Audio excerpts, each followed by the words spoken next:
Minho's finger hovered over the replay button for the 100th time. Chioma's face frozen on his phone screen, her last words echoing in the silence of his office like a ghost that refused to leave. I love you both. May Chineke protect you until we meet again. The screen had gone black hours ago, but he kept pressing play, watching her make the sacrifice he couldn't bear to accept, watching her choose his daughter's life over her own heart, watching the woman he'd fallen in love with walk away forever. But it was the other voice that haunted him more, Choi Dae-jung's poison still spreading through his mind like infection through clean water. You have 48 hours, Swiss clinic access and Ji-woo lives, or keep your pride and your foreign maid and watch your daughter die the same way your wife did. 48 hours. He'd already wasted 6 of them watching Chioma's video on loop, paralyzed between the woman who'd taught his daughter to love again and the daughter whose life hung by a thread. The security monitor showed Ji-woo's empty bedroom, the Ankara blanket Chioma had given her still spread across the bed like a promise that might never be kept. His daughter was sleeping in the medical wing tonight, hooked to monitors that beeped her fragile existence into the darkness, her condition deteriorating faster than any doctor had predicted. She'd asked for Chioma 17 times today. 17 times the nurses had lied and said she'd be back soon. 17 times his daughter's hope had cracked a little more. What none of them knew, what would shatter the carefully constructed trap that Choi Dae-jung had built, was that Minho's wife had left behind more than just prophetic dreams and deathbed promises. She'd left a weapon, and Minho was about to discover that sometimes the dead protect the living in ways the living never see coming. This is the story of how a father's impossible choice became a reckoning that would destroy an empire, expose a murder, and prove that love's greatest power isn't in holding on, it's in knowing exactly when to let go and when to fight back with everything you have left. This is part 2 of the Mafia Boss's Choice. If you haven't watched part 1 yet, please pause right now and go watch it first. You need to know how we got here, how a Nigerian housekeeper named Chioma crossed an ocean to honor a dying woman's promise, and how that promise brought her face to face with 5 desperate women who would do anything to destroy her. Part 1 sets up everything that's about to explode in the next hour. If you're new to my channel, you're absolutely welcome here. Hit that subscribe button right now and smash that notification bell, because stories like this, stories about love that transcends borders and prejudice and even death itself, these are the stories that remind us what it means to be human. And trust me, you don't want to miss how this ends.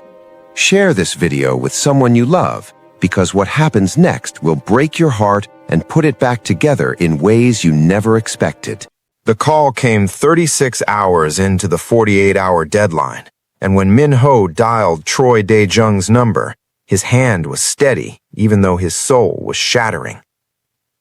I accept, Minho said, his voice a blade sharpened on grief and desperation. I'll marry Yuna. I'll combine our organizations. I'll give you everything you want. Just save my daughter. The silence on the other end lasted 3 seconds. 3 seconds where Dae-jung savored his victory like expensive wine. A wise choice, Minho, Dae-jung replied, satisfaction dripping from every word. I'll have my people contact the Swiss clinic immediately. Ji-woo can begin treatment within the week. And Chioma Okafor? Is already gone, Minho said, the lie tasting like ash in his mouth. She made the choice herself, sent me a video from Lagos. She's not coming back. Even better, Dae-jung had laughed, not knowing that every word of this conversation was being recorded by Marcus Thompson in the security room 3 floors below, not knowing that Minho had already set in motion an investigation that would unravel everything. A clean break. The child will forget her foreign maid soon enough. Children are remarkably resilient when properly guided. Minho had ended the call and immediately summoned Marcus to his office. I need you to find out everything about this Swiss clinic. Who owns it, who runs it, what their actual success rates are with genetic conditions like Ji-Woo's. I need to know if Dae-jung is telling the truth or if this is another layer of the trap. You're accepting the deal but don't trust it? Marcus asked. I'm accepting the deal because my daughter is dying and I'm out of options, Minho had replied. But my wife told me something before she died. Don't make decisions from fear. Make them from faith. Trust that love finds a way even when we can't see the path. I'm choosing to save Ji-Woo, but I'm also choosing to find out the truth. Because if Dae-jung is lying, if this clinic is a fraud, if any part of this deal is built on deception. His hands had clenched into fists, knuckles white with barely controlled rage. Then I will destroy him and everyone who helped him with a thoroughness that will make his assassination of my wife look like mercy. Marcus had frozen, the words hanging in the air like revelation and damnation combined. You know about your wife? That Dae-jung ordered the hit? I've suspected for months, ever since I found the inconsistencies in the Yakuza story. But I had no proof, and I had a daughter to protect. Now I have investigators working on it, and if I'm right, if the man forcing me to marry his niece is the same man who murdered my wife, then this isn't just about saving Ji-Woo anymore. He looked at Marcus with eyes that held the promise of warfare. It's about justice and revenge and making sure that every person who contributed to my family's destruction pays with everything they have. The wedding was arranged with the efficiency of a military operation and the warmth of a business merger, which was exactly what it was. Park Yuna arrived at the Kang mansion with a wedding planner and enough designer options to outfit a royal coronation, her eyes glittering with relief and triumph and something that might have been shame if she'd allowed herself to feel it. Ji-Woo had watched from her wheelchair, too weak now to stand for long periods, as strangers transformed her home into a celebration of something that felt like betrayal. Appa, she'd whispered when Minho had knelt beside her to explain what was happening. Why are you marrying Aunt Yuna? You don't love her. You love Chioma. I know you do. The truth of it had hit Minho like a physical blow, his 8-year-old daughter seeing clearly what he'd been trying to hide from himself. Sometimes, baby, he'd said, voice breaking, we have to make choices that hurt our hearts in order to save the people we love. Aunt Yuna's uncle has access to a special hospital in Switzerland. They can make you better. They can cure you completely. But the price is that I have to marry her. And Chioma has to stay away forever, Ji-Woo had said, tears streaming down her too pale face. I heard the nurses talking. They said she's been deported, that she can never come back to Korea. Is that true? Minho pulled his daughter into his arms, feeling how fragile she'd become, how the disease was consuming her from the inside. Yes, he'd whispered into her hair. That's true. But she made that choice because she loves you more than anything. She wanted you to live, even if it meant she couldn't be here to see it. Ji-Woo had sobbed against his chest, and Minho had felt something inside him calcify into pure determination. Save his daughter, destroy his enemies, find a way back to the woman who sacrificed everything. In that order. 3 days later, Minho married Park Yuna in a ceremony that was broadcast across Seoul's social networks as the wedding of the year, the powerful widower finally moving on, the beautiful heiress securing her future, the perfect union of two influential families. What the cameras didn't show was Ji-Woo crying throughout the entire ceremony, clutching her Ankara blanket, whispering Chioma, Chioma, Chioma, like a prayer that no one answered. What they didn't show was Minho's face as he said his vows, empty of everything except the cold calculation of a man who knew he was making a deal with the devil and was already planning how to burn hell down from the inside. And what they didn't show was Marcus Thompson in the security room, watching everything, gathering evidence and making phone calls to investigators in Switzerland who were about to uncover a truth that would turn this wedding into the opening salvo of a war. 8,000 miles away in Lagos, Chioma sat in the small apartment she shared with her recovering brother, staring at the official document that had arrived via diplomatic courier that morning. Republic of Korea, Ministry of Justice, Deportation Order, Permanent. Name, Chioma Adana Okafor. Citizenship, Nigeria. Reason, immigration violations, fraudulent work visa. Status, lifetime ban from entry to Republic of Korea. The words blurred as tears fell onto the paper, smudging the ink that formalized her exile, that turned her sacrifice into official government policy, that made it impossible for her to ever return, even if circumstances changed. "Chi," Chukwudi said gently, taking the document from her shaking hands. He was stronger now, the experimental treatment working miracles, his body rebuilding itself with the resilience of youth and the gift of $500,000 that had brought him a future. "You knew this was coming. You made the choice." "I know," Chioma whispered, "but knowing didn't make it hurt less. I thought maybe there would be a loophole, some way to reverse it later. But this," she gestured at the document, "this is permanent, final. I can never go back. I can never see her again." Her phone buzzed with a notification, and when she opened it, her heart stopped completely. It was a news article from Seoul's largest media outlet, and the headline felt like a knife being twisted in a wound she'd thought couldn't get deeper. Kang Min-ho weds Park Yuna in ceremony of the year.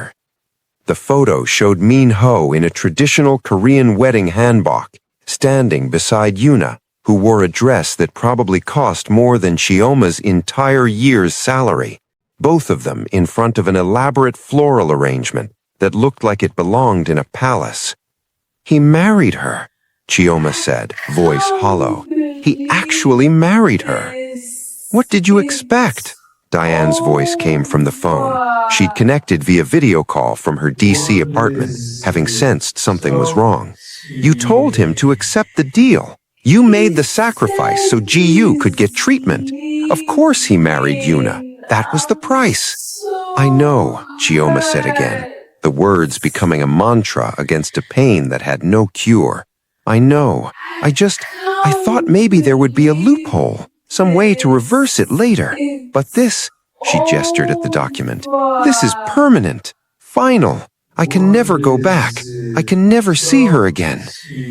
"You gave it up so a little girl could live," Chukwudi said, sitting beside her and taking her hand.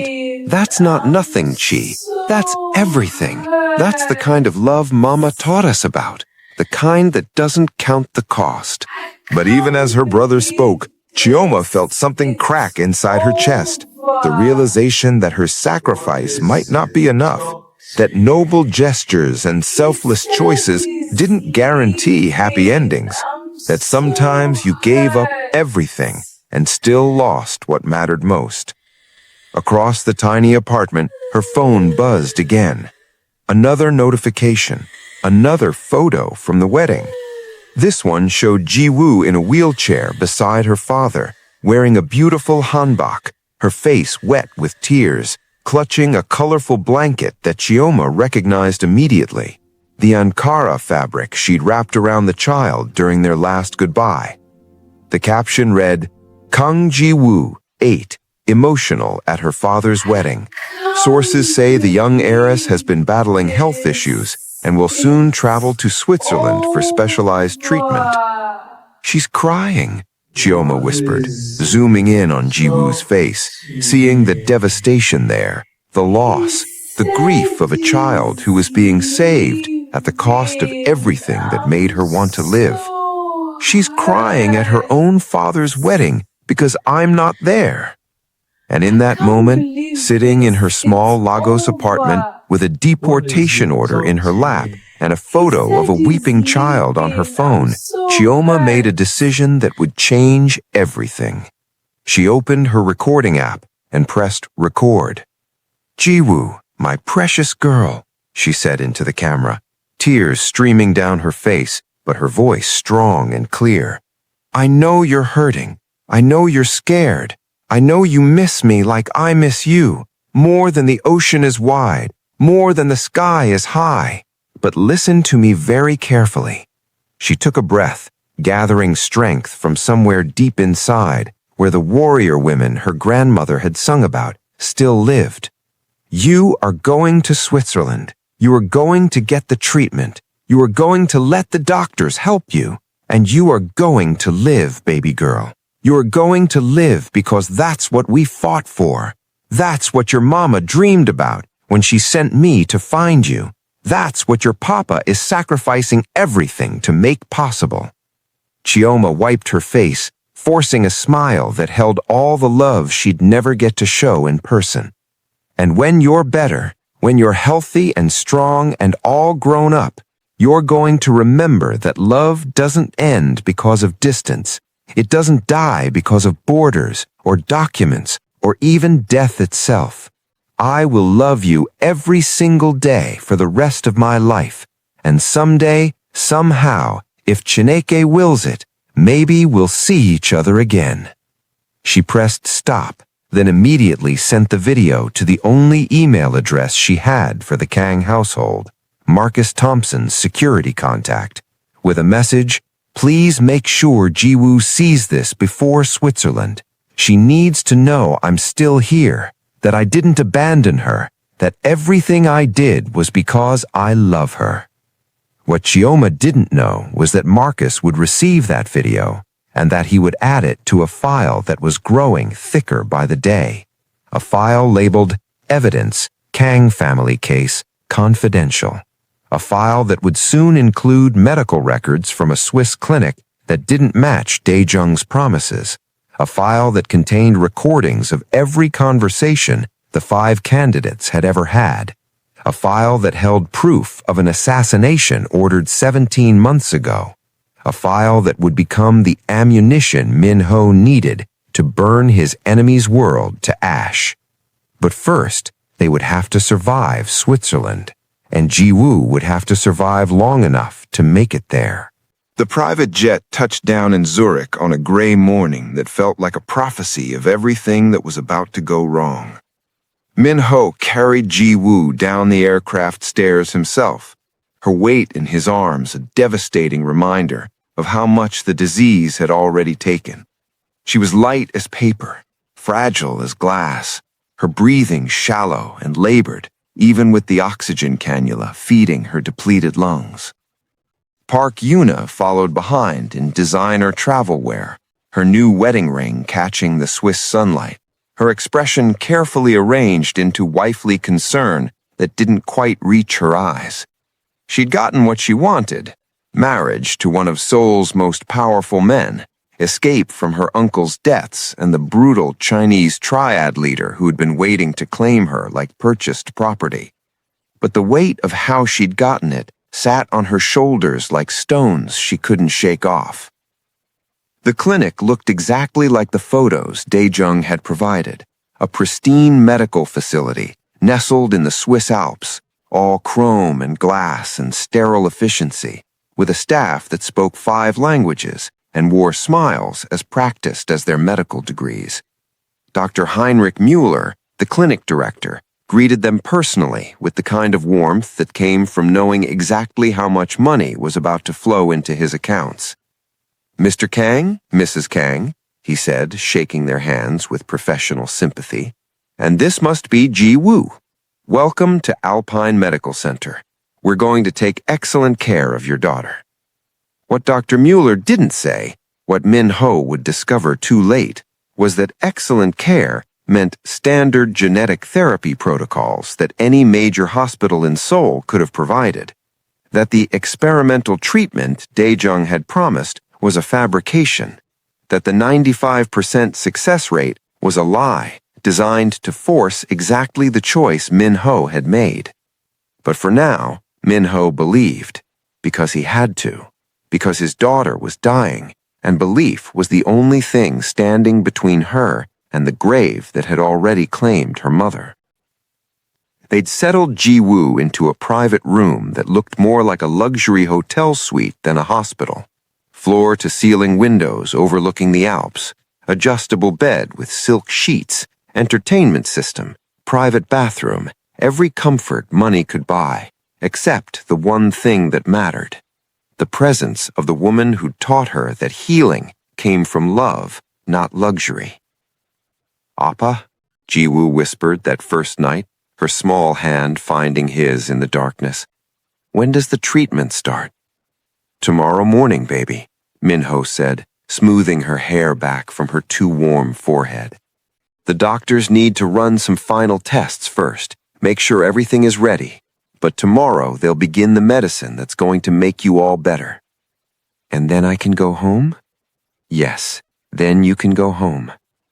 "Will Chioma be there?" The question was barely audible, asked with the hope of a child who still believed in miracles, despite everything that had taught her otherwise. Minho felt his throat close. "Ji-woo, I know she can't come back to Korea," his daughter interrupted, her voice gaining strength from somewhere deep inside. "I know the government said she has to stay in Nigeria forever, but maybe when I'm better we could visit her, just once, so I can tell her thank you for loving me enough to leave."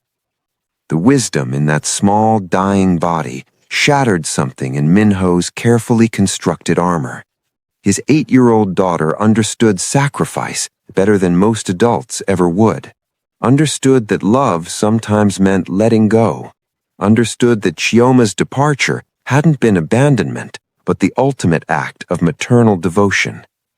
"Maybe," Minho whispered, the lie tasting like poison. "Maybe, when you're better, we can find a way." But he'd already received Marcus's preliminary report on the deportation order. Permanent, irreversible, backed by fabricated immigration violations that Daejung's government contacts had made appear legitimate and binding. Even Minho's considerable power and wealth couldn't undo what had been done. Chioma was gone, forever. Unless he could prove the entire deal had been built on fraud, unless he could expose Daejung's lies before it was too late. The treatment began the next morning with a ceremony of medical theater. Doctors in white coats, nurses with gentle voices, machines that beeped important rhythms, IV lines that fed clear liquids into Ji-woo's 2 small veins.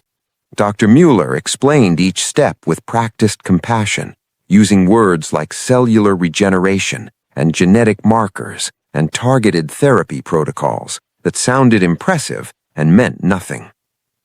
What he didn't explain was that the treatment Ji-woo was receiving was identical to what Seoul National University Hospital had already attempted, that there was nothing experimental about it, that the success rate for her specific genetic condition wasn't 95%, it was 30% at best, exactly what Minho had been told before he made this devil's bargain.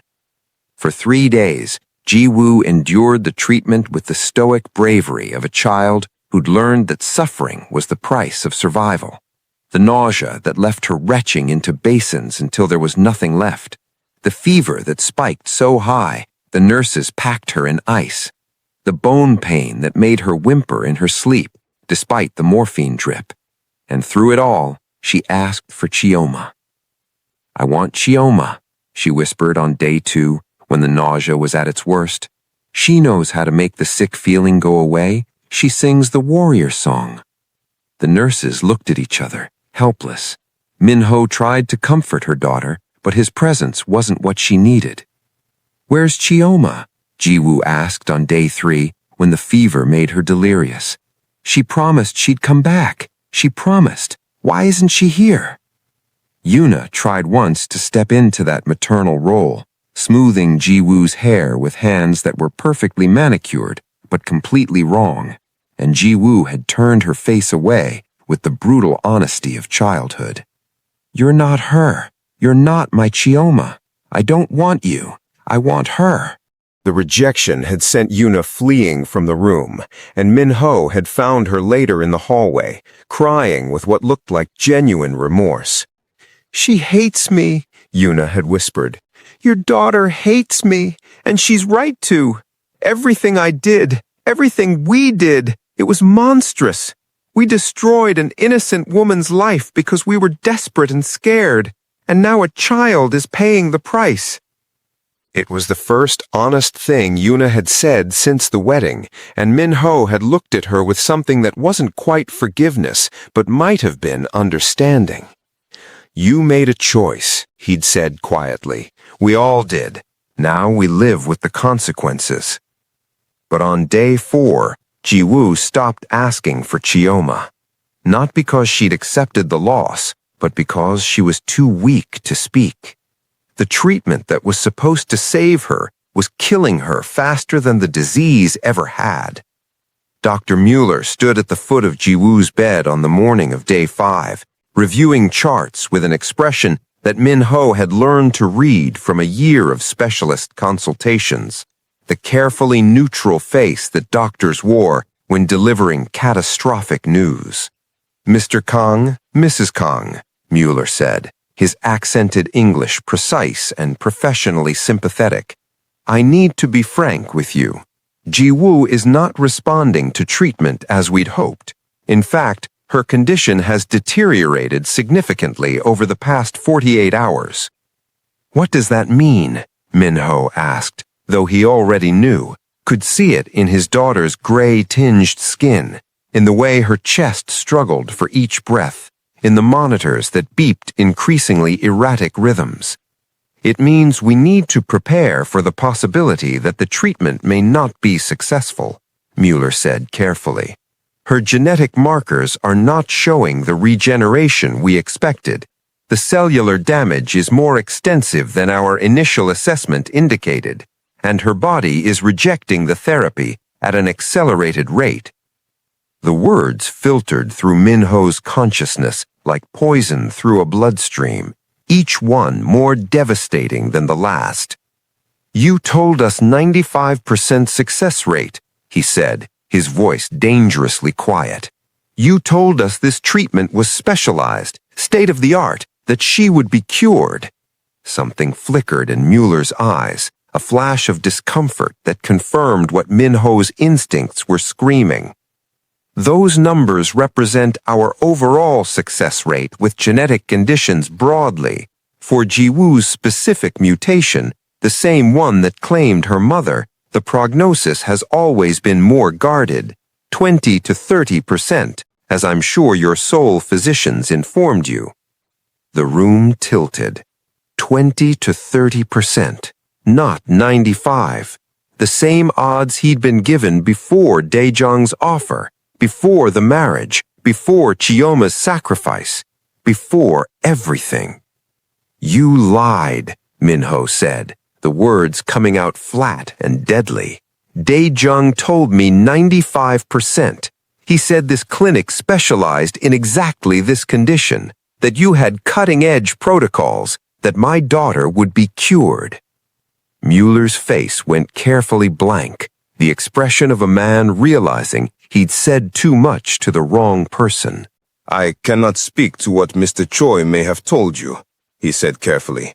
"I can only report what our medical assessment shows, and right now, that assessment is that Ji-woo's condition is critical and declining. I'm very sorry."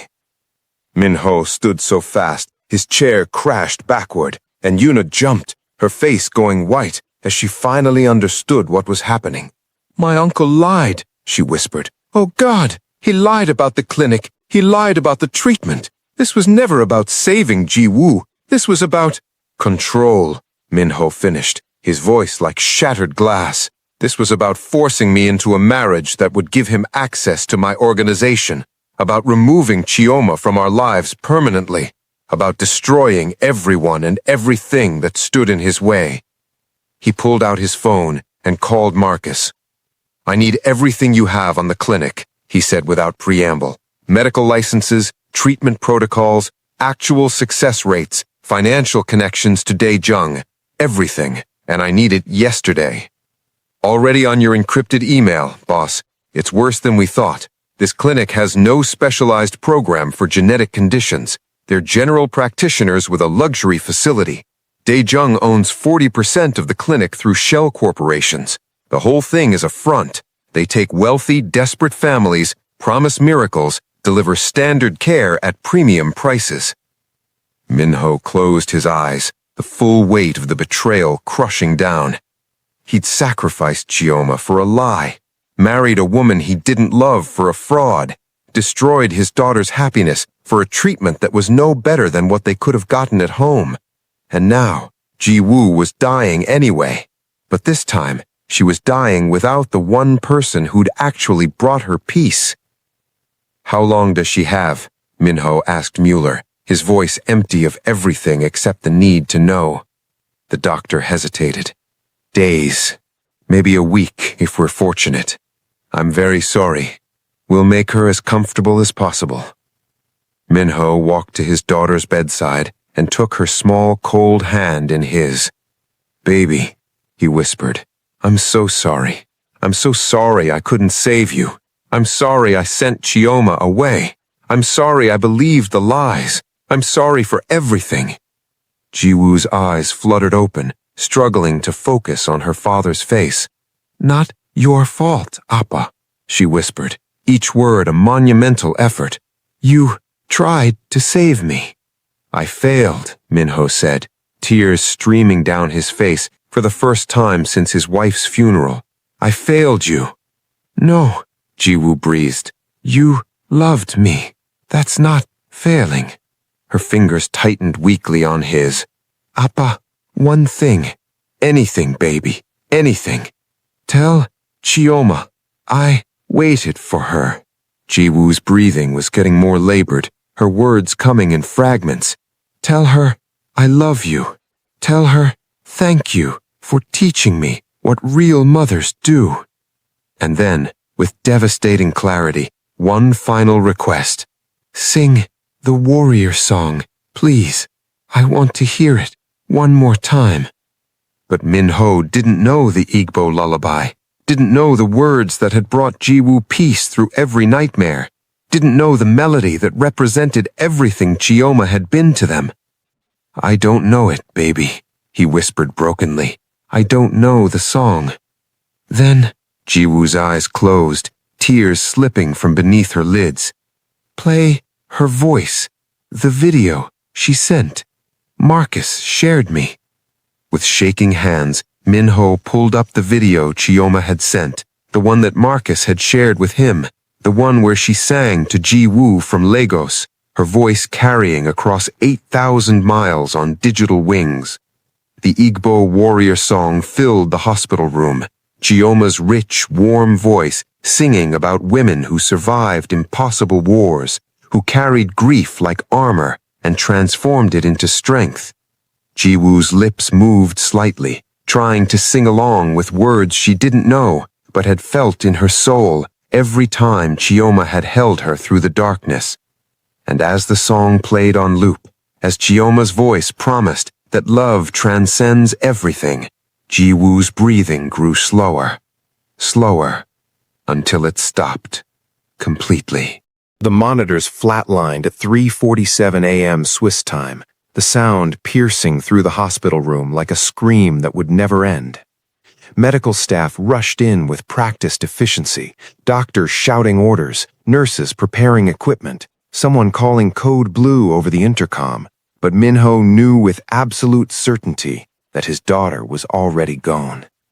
He felt the exact moment her spirit left, felt the weight of her hand go from weak grip to complete stillness, felt the universe shift around the absence of someone who should have had 70 more years to live and had gotten only 8. "Mr. Kang, please step back," Dr. Mueller said, trying to pull him away so the crash team could work, but Minho didn't move, couldn't move. He stayed bent over Jiwoo's small body, his forehead pressed to hers, his tears falling on her too pale face, whispering apologies that would never be heard. "I'm sorry, baby. I'm so sorry.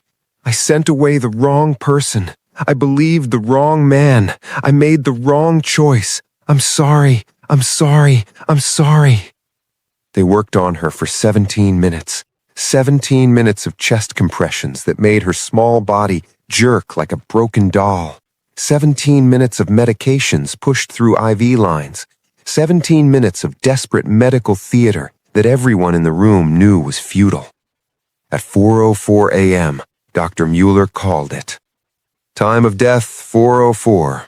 His voice was professionally somber, but Minho could hear the undertone of relief. Relief that this particular disaster was over, that the liability was ending, that the family who'd paid premium prices for false promises would soon be gone. Park Yuna stood frozen in the corner of the room, her perfectly manicured hand covering her mouth, her eyes wide with horror and something that looked like the dawning realization of complicity. She'd helped make this happen. Her uncle had orchestrated it. Her desperate grab for security had cost a child her life. "I killed her," Yuna whispered, so quietly only Minho heard. "Oh God, we killed her. For money, for power, for a lie." But Minho wasn't listening to Yuna's crisis of conscience. He was gathering his daughter's body into his arms, so light, so impossibly light, and holding her the way Chioma used to hold her after nightmares, rocking slightly, making sounds that were half prayer and half animal keen. The nursing staff tried to take Jiwoo for the necessary procedures, paperwork, documentation, preparation for transport back to Korea, but Minho's security team formed a wall, and his head of security spoke with quiet authority. "Give him time. Mr. Kang will release his daughter when he's ready." It took 2 hours. 2 hours of Minho holding his dead child, whispering to her in Korean and broken Igbo phrases he'd learned from listening to Chioma, telling her about her mother waiting for her in heaven, about how proud he was of her bravery, about how sorry he was that love hadn't been enough to save her. When he finally gently laid Jiwoo back on the hospital bed and allowed the staff to do their work, something fundamental in Minho had changed. The grief was still there, would always be there, but underneath it was something colder, harder, more dangerous than anything Choi Dae-jung had ever faced. Minho pulled out his phone and called Marcus, his voice empty of everything except deadly purpose. "It's time," he said simply. "Activate everything. I want Dae-jung destroyed. I want the 5 women prosecuted. I want this clinic investigated by every medical board in Switzerland and Korea. I want everyone who contributed to this, everyone who lied, everyone who profited, everyone who enabled the fraud that killed my daughter. I want them to pay with everything they have." "Boss," Marcus said carefully, "are you sure you want to do this right now? You just lost." "Right now is exactly when I do this," Minho interrupted, his voice like shattered glass. "Because right now I have nothing left to lose. No daughter to protect, no future to preserve, nothing except the promise I'm making to Jiwoo's memory that the people who did this will face justice so complete, so devastating that they'll wish they'd never been born." There was a pause, then Marcus spoke with grim satisfaction. "I've been ready for weeks. I have everything we need. Recordings, financial records, medical fraud documentation, immigration fraud evidence, and boss," his voice dropped, "I have proof of the assassination.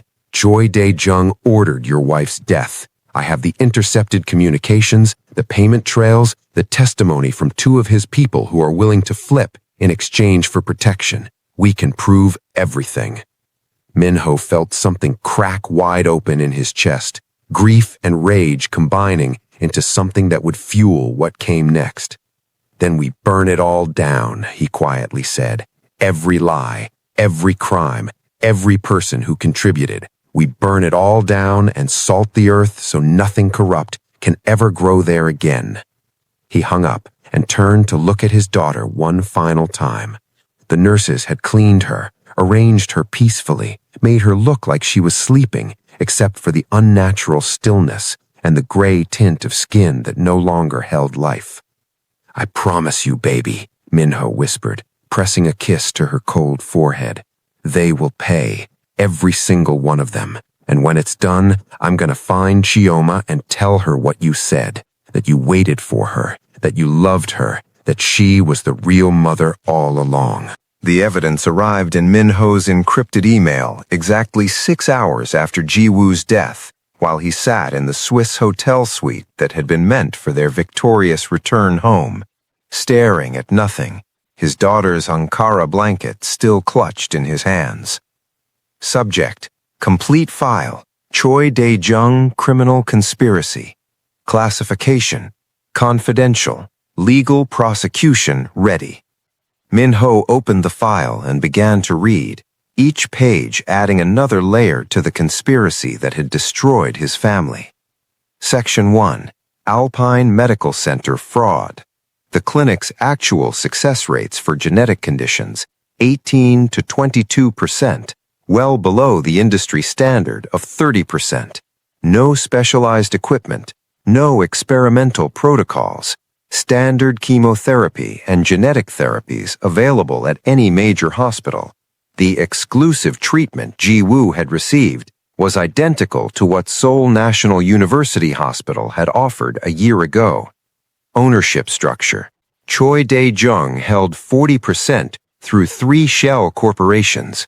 The clinic director, Dr. Mueller, had been paid an additional 500,000 euros to represent the facility as a cutting-edge research center. The 95% success rate had been fabricated entirely, a sales pitch designed to convince desperate families to pay premium prices for standard care. Patient outcomes over past 5 years: 47 families treated for rare genetic conditions, 9 survivors, 38 deaths. Ji-woo had never had a chance. The treatment she'd received was the same one that had failed dozens of children before her. Min-ho had paid millions for a lie, sacrificed Chioma for a fraud, married Yuna for access to a scam clinic that preyed on desperate parents. Section 2. Chioma Okafor deportation, fabricated charges. Immigration documents showing the work visa was legitimate. Falsified reports created by Choi Dae-jung's government contacts claiming violations that never occurred.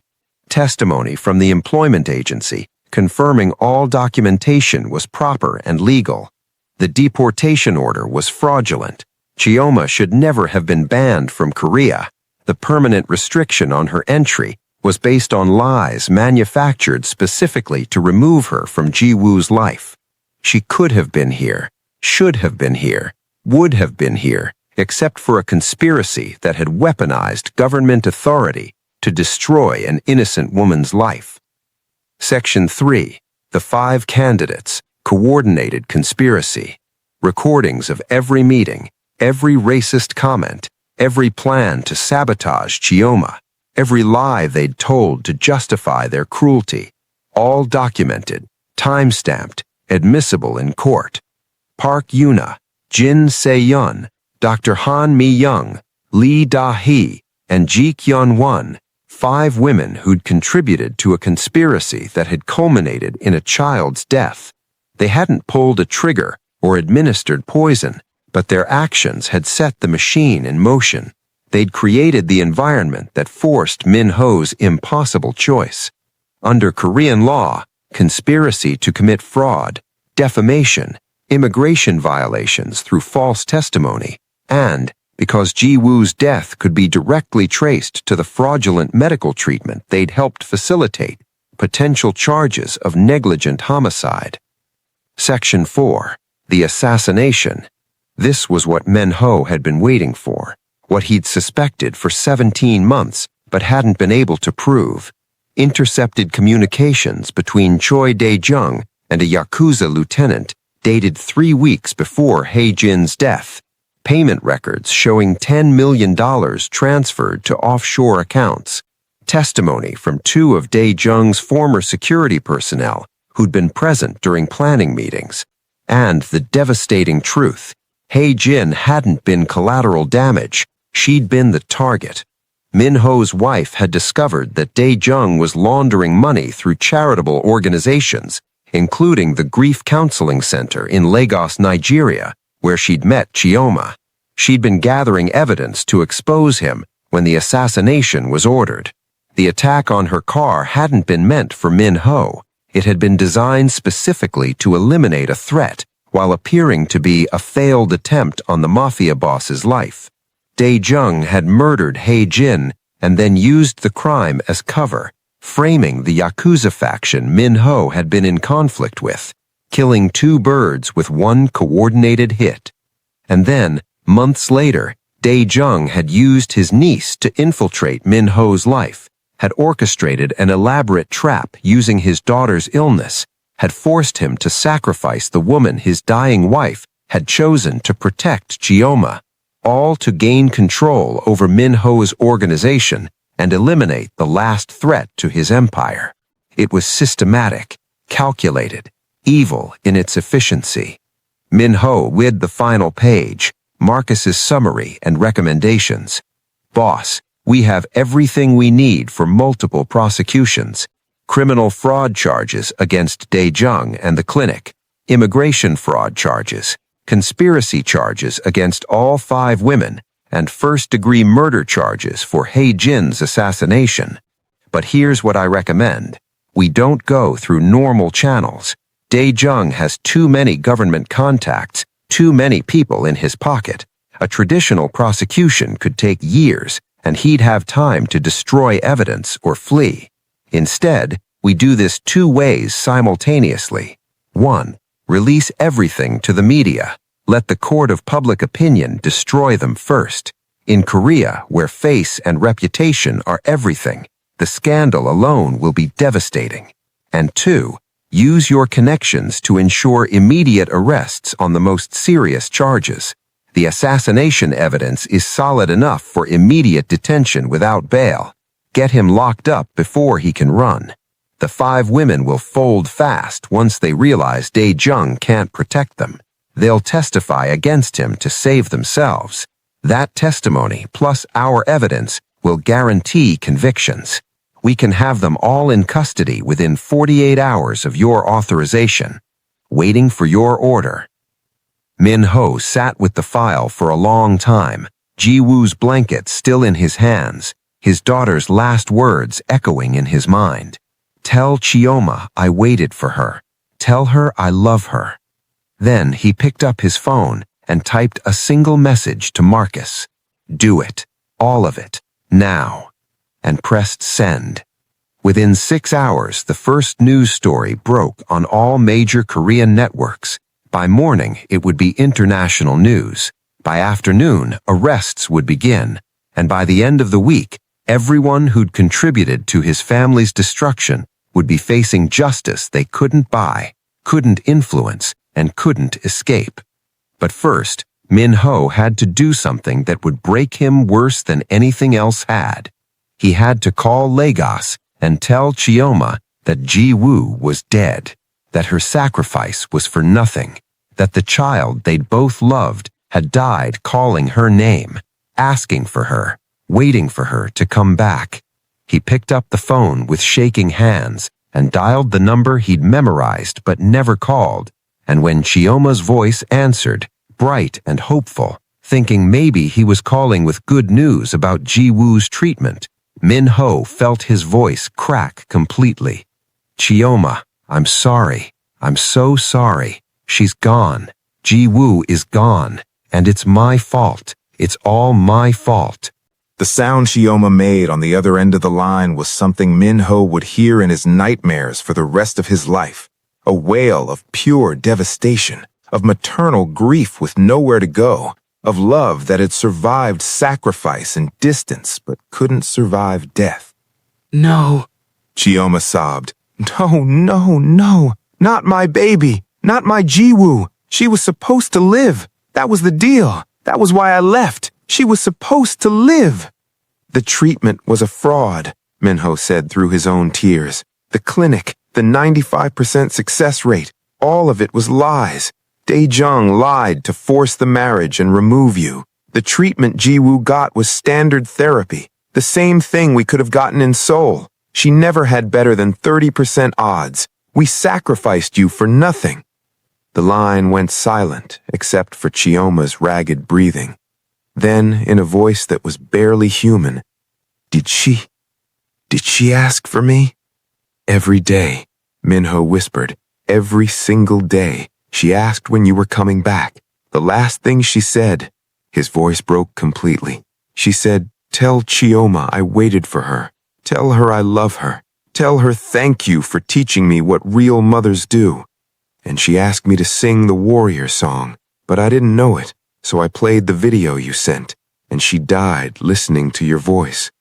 Chioma's sobs were the sound of a heart being ripped out while still beating. "I should have been there," she keened. "I should have been there. My baby died alone, without her mother. I wasn't there. I wasn't there." "Neither was I," Minho said brokenly. "We both failed her. We both let her down. We both believed the wrong people and trusted the wrong promises, and now she's gone, and nothing can bring her back." They stayed on the phone for over an hour, two people 8,000 miles apart, grieving the same child, holding each other through the worst moment of both their lives, with nothing but digital connection and shared devastation. Finally, when the tears had dried to the point where speech was possible again, Chioma spoke in a voice that sounded carved from stone. "What happens now?" "Now," Minho said, "I destroy everyone responsible. I have evidence, proof of everything, the fraud, the deportation lies, the conspiracy." And Chioma, he took a breath, proof that Dae-jung murdered my wife, that he killed Hae-jin because she discovered his crimes, that he orchestrated all of this to take over my organization and eliminate threats. "He killed Jiwoo's mother," Chioma said flatly. "He killed your wife, and then he used your daughter's illness to force you to destroy the one person who could have brought her peace. That man is evil, pure evil." "He was," Minho corrected, "because after tonight, he won't exist anymore. None of them will. I'm about to burn down everything they've built, and when I'm done, I'm coming to Lagos." "Why?" Chioma asked, her voice wary. "Because I need to grieve with the only other person who loved her as much as I did. Because you deserve to know the whole truth in person. Because Jiwoo wanted me to tell you something, and I need to honor that last request. And because..." He paused, gathering courage. "Because my daughter knew something I was too blind to see. She knew I love you, and she knew you love me, and she wanted us to be together. I found a letter she'd written, dated a week before we left for Switzerland. Marcus found it in her things. She wrote, 'Appa, if something bad happens to me, promise you'll find Chioma. Promise you'll tell her you love her. Promise you won't be alone. Chioma is my gift to you. Don't waste it.'" Chioma's breath caught audibly. "She knew," she whispered. "She knew she was dying, and she was trying to take care of us both, even at the end. That's so her. That's so my Jiwoo." "Our Jiwoo," Minho corrected gently. "She was ours, maybe not by blood, but by every choice that mattered. You were her mother in every way that counted, and I think she wanted us to remember that love doesn't end, it just changes shape." There was a long pause. Then Chioma said, her voice stronger, "Come to Lagos when you're ready. We'll grieve together. We'll honor her together. And then," she took a shaky breath, "then we'll figure out what comes after grief, together." Minho closed his eyes, feeling the first small seed of something that wasn't quite hope, but might become it eventually. "Together," Minho echoed. "I'll call you when the arrests begin. This is going to be very public, very brutal. I want you to be prepared." "I've been preparing for brutal my entire life," Chioma said quietly. "Being a black woman in a world that doesn't value us teaches you that early." "But Minho," her voice took on an edge of steel, "make them pay. Make every single one of them pay for what they did to our daughter, for what they took from her, from us, from all the people they've hurt with their lies and their greed and their cruelty. Make them pay." "I will," Minho promised. "I swear on Jiwoo's memory, I will make them pay for everything." After he hung up, Minho looked at the file one more time, then forwarded it to his team of lawyers with a message.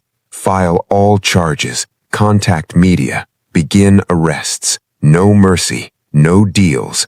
Total destruction. The war was beginning, and this time, Minho wasn't fighting to save his daughter. He was fighting to avenge her. The first arrest happened at dawn in Seoul, 72 hours after Ji-woo's death, while Min-ho was still in Switzerland arranging for his daughter's body to be transported home. Park Yuna had returned to Korea immediately after the funeral, unable to bear the weight of Min-ho's grief or her own complicity, desperate to distance herself from the disaster her uncle's schemes had created. She'd been asleep in the Kang mansion, still technically her marital home despite the marriage being only 3 weeks old, when the police broke through the door with enough force to shatter the hinges. Park Yuna, the lead detective announced, reading from an official warrant as officers surrounded her bed. You are under arrest for conspiracy to commit fraud, immigration document fraud, defamation, and conspiracy resulting in negligent homicide. You have the right to remain silent. Yuna's screams could be heard throughout the mansion as they dragged her out in handcuffs, her designer nightgown torn, her carefully maintained composure shattered completely. The media was already outside, tipped off by Marcus exactly when and where to position their cameras, and the photos of Park Yuna being perp-walked in silk pajamas would be on every news site within the hour. Jin So-yeon was arrested at her law office in front of colleagues and clients. Dr. Han Mi-young was taken from her mother's bedside at the care facility, the dementia-stricken woman crying in confusion as her daughter was led away. Lee Da-hee was arrested on set during a commercial shoot, cameras still rolling as police interrupted her performance. Baek Ji-won was picked up at her son's therapy appointment, her disabled child watching in horror as his mother was handcuffed. All 5 arrests were coordinated, simultaneous, and brutally public. By noon, every major Korean news outlet was running the same headline: 5 wealthy women arrested in conspiracy that led to child's death. Kang Ji-woo dies after fraudulent medical treatment. The story exploded across social media like a bomb. Within hours, investigative journalists were digging into every detail. The recordings of the women's racist conversations leaked online, someone in Marcus's team ensuring maximum exposure, and the public reaction was immediate and vicious. Comments flooded in by the thousands. They destroyed an innocent woman's life because of the color of her skin, and a child died because of it. These monsters need to rot in prison forever. They killed that little girl.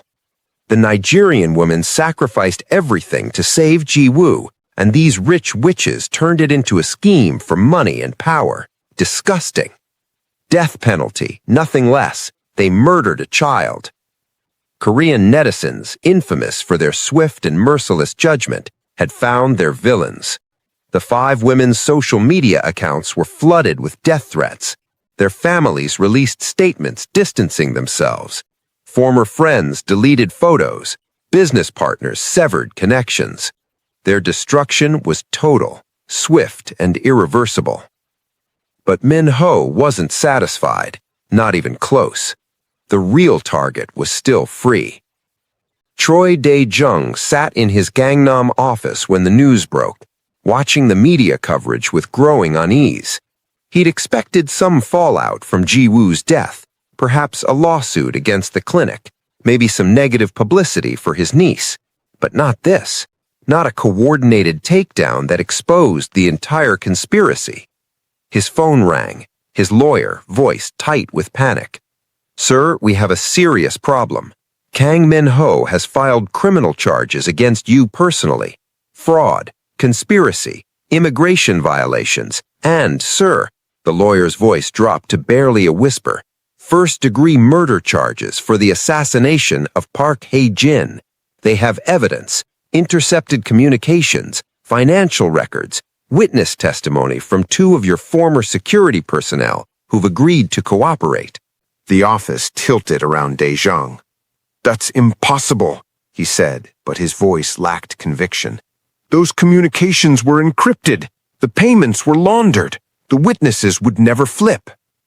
"They have everything," the lawyer said flatly, "and it's already been submitted to prosecutors and leaked to media.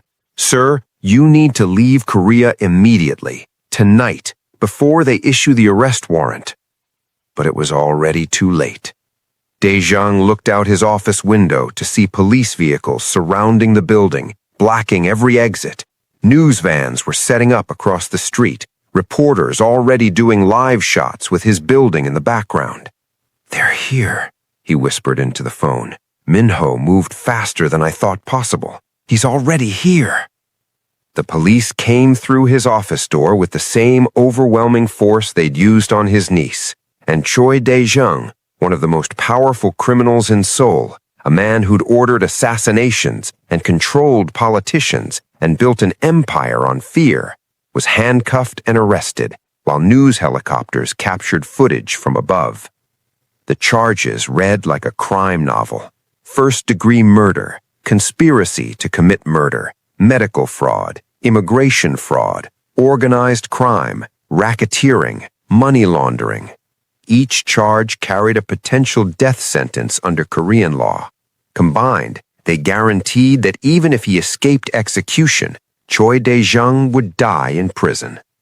As he was being let out, Daejong saw Minho standing across the street, having flown back to Korea specifically for this moment. Their eyes met through the crowd of police and media, and Minho's expression held nothing but cold, absolute justice. Daejong tried to mouth something, maybe a threat, maybe a plea, but Minho simply turned and walked away. He'd seen enough. The man who'd murdered his wife and orchestrated his daughter's death through fraud was in custody. The legal machinery would handle the rest. Minho had one more thing to do before he could leave for Lagos. He had to divorce Park Yuna with the same efficiency and finality with which he'd destroyed her uncle. The divorce papers were filed that same afternoon, citing fraud, conspiracy, and irreconcilable differences based on criminal activity. Korean law allowed for immediate dissolution of marriage in cases where one party had committed serious crimes against the other party or their family. Yuna signed the papers from her jail cell without argument. She had no fight left, no resources to contest it, no future except the prison sentence that was coming. "I'm sorry," she whispered to Minho through the prison visiting room glass. "I know it means nothing now.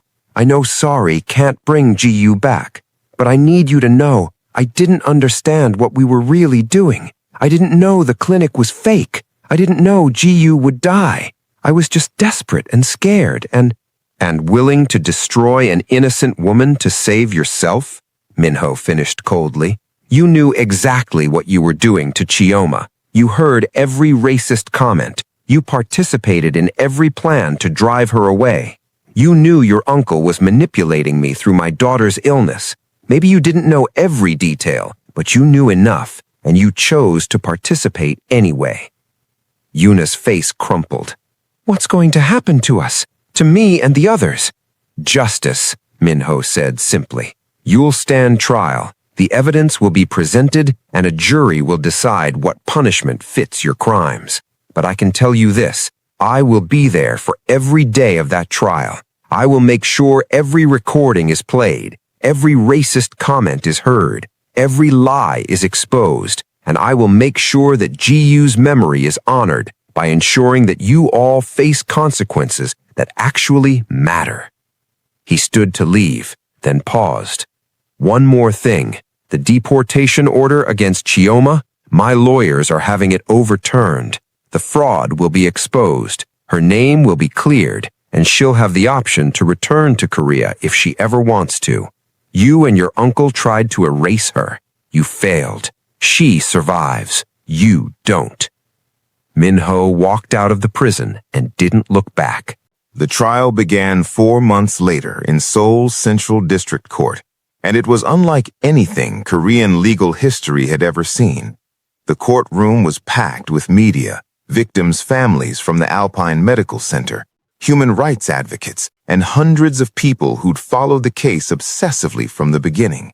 The prosecution had divided the charges into two separate trials, one for the 5 women focusing on the conspiracy and fraud charges, and one for Choi Dae-jung, focusing on the murder and organized crime charges. They would run concurrently, each feeding evidence into the other. Min-ho attended every single day of both trials, sitting in the front row with Ji-woo's photograph on his lap, making sure the defendants saw him every time they looked up, making sure they never forgot whose life they'd taken. The evidence was overwhelming. The prosecution played the audio recordings of the 5 women's meetings, every racist slur, every cruel joke, every calculated plan to sabotage Chioma. The courtroom gasped audibly at the venom in their voices, at the casual cruelty with which they discussed destroying a woman's life. That black woman is taking emotional space that belongs to one of us. The child needs to learn about appropriate social hierarchies. She should have been born into the right social class to express love. Each quote was more damning than the last, and the defendants, who'd maintained their innocence and claimed they'd been misunderstood, visibly wilted as their own words condemned them. Marcus Thompson testified for 3 days, presenting the complete timeline of the conspiracy, how the women had coordinated their attacks, how they'd created false documentation about Chioma's inappropriate behavior, how they'd pressured Min-ho with manufactured concerns about Ji-woo's well-being, how their actions had directly led to the fraudulent deportation. Dr. Angela Morrison, Chioma's former professor from Yonsei University, testified about Chioma's actual credentials and character. She was one of the most brilliant students I ever taught. Her research on helping orphan children process grief was groundbreaking. She gave up a career that would have helped thousands of children because she'd made a promise to a dying woman, and these 5 women destroyed her reputation and drove her from the country because of racism, pure and simple. The Alpine Medical Center's fraud was exposed in excruciating detail. Dr. Mueller testified as a corroborating witness, admitting the clinic had no specialized protocols, that the success rates were fabricated, that Choi Dae-jung had paid him to lie to desperate families, that Ji-woo Kang had never had better than a 30% chance of survival.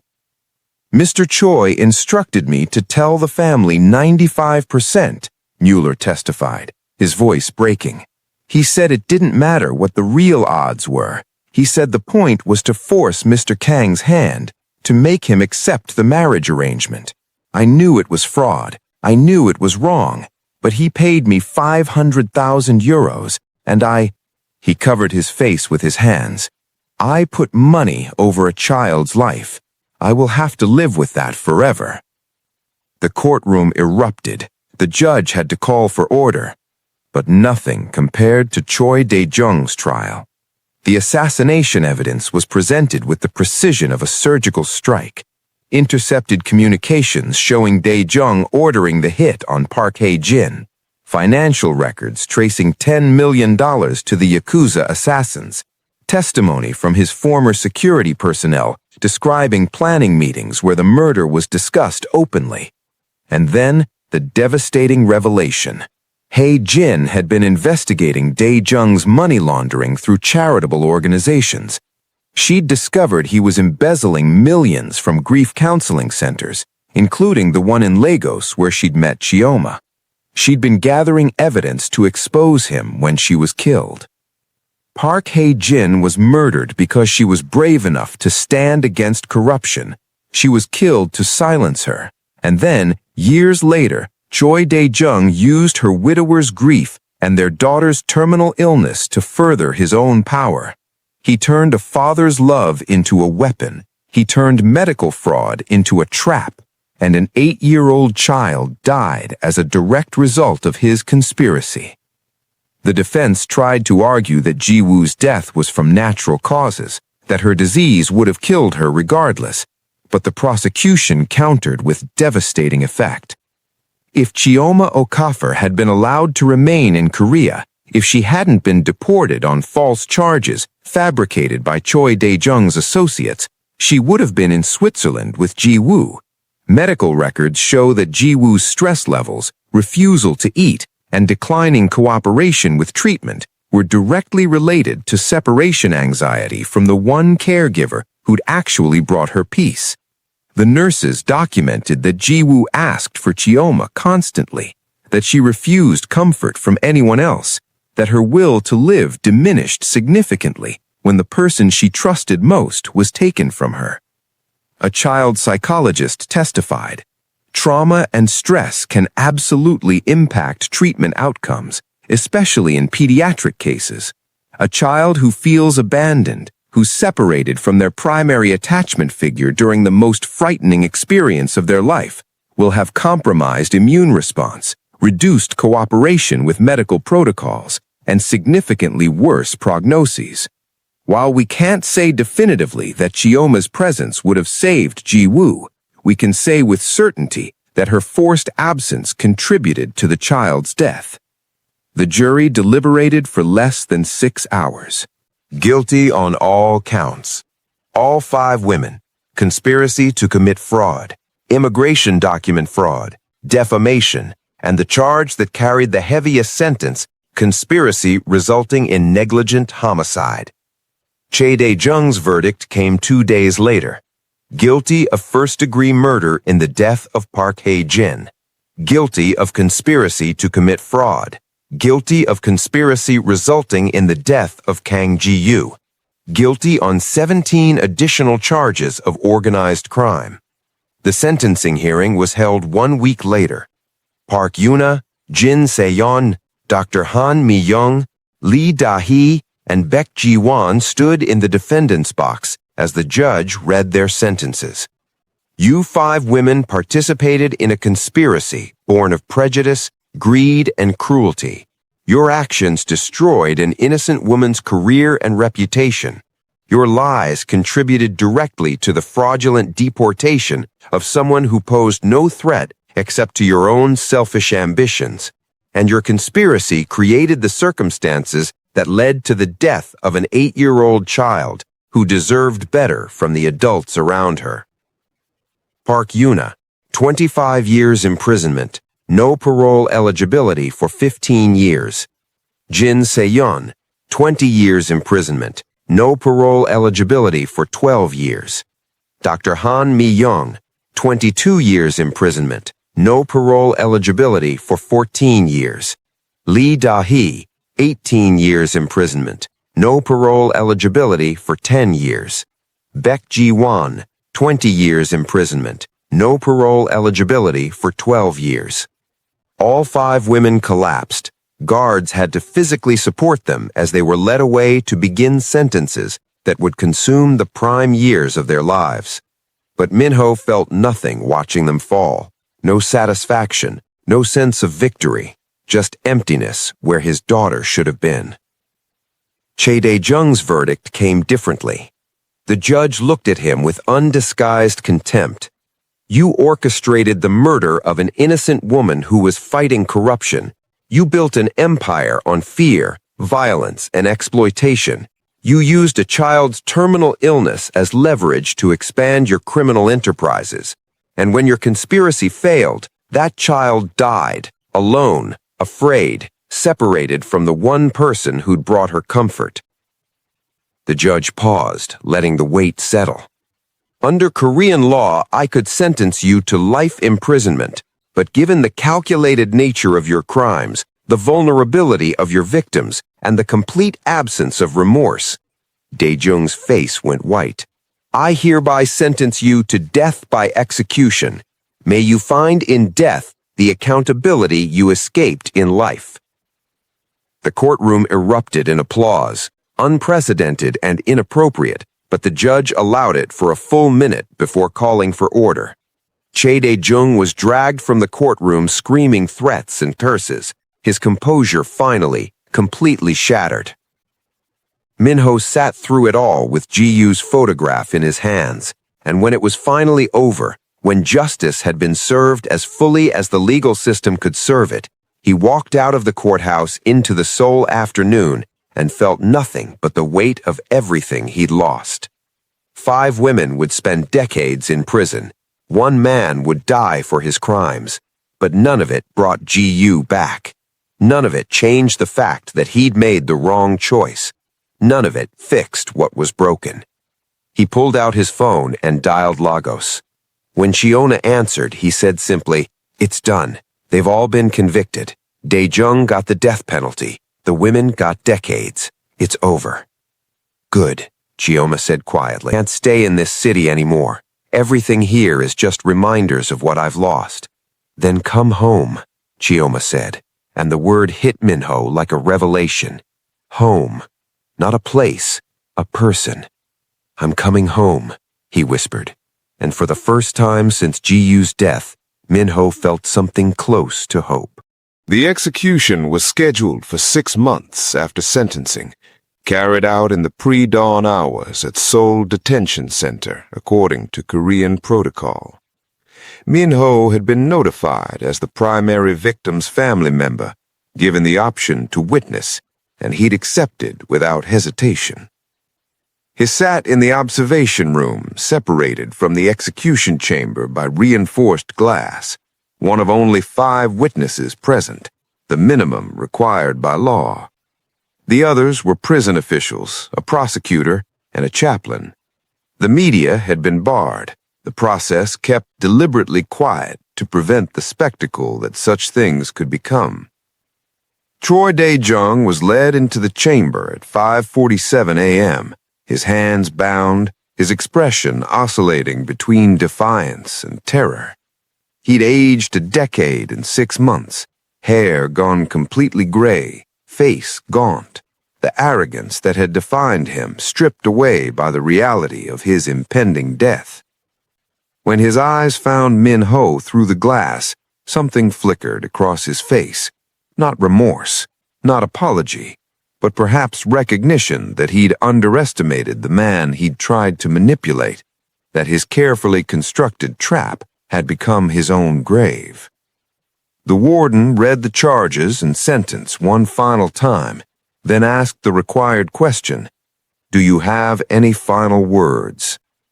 Dae-jung looked directly at Minho and spoke his last words with what might have been regret or might have been spite.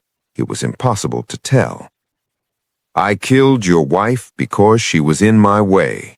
I used your daughter because I could.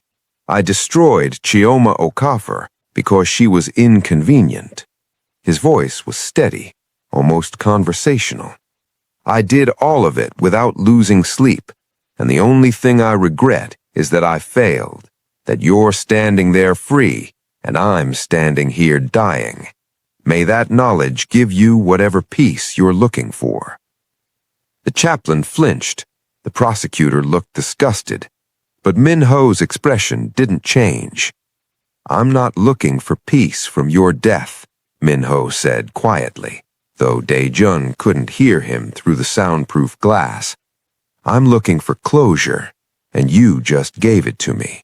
You've confirmed that you were exactly the monster I believed you were, that my wife died fighting corruption, that Ji-woo was just a tool to you, that everything I did to destroy you was justified.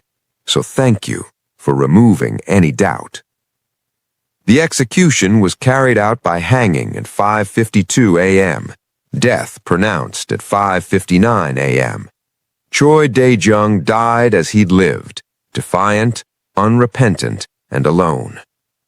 Minho watched until the end, until the body was removed and the chamber emptied, and then he stood and walked out of the prison into the Seoul dawn, feeling like he'd finally closed a chapter that had been bleeding him dry for 2 years. His wife's murderer was dead. His daughter's killers were imprisoned. The conspiracy that had destroyed his family was exposed and punished. Justice was done. But it was hollow victory, because the people he'd lost were still gone, and no amount of punishment could bring them back. Min-ho went directly from the prison to the airport, where his private jet was already fueled and waiting for the 13-hour flight to Lagos. He was done with Seoul, done with Korea, done with everything that reminded him of the life he'd built that had turned out to be constructed on sand. It was time to go home, to the only person left who understood what he'd lost.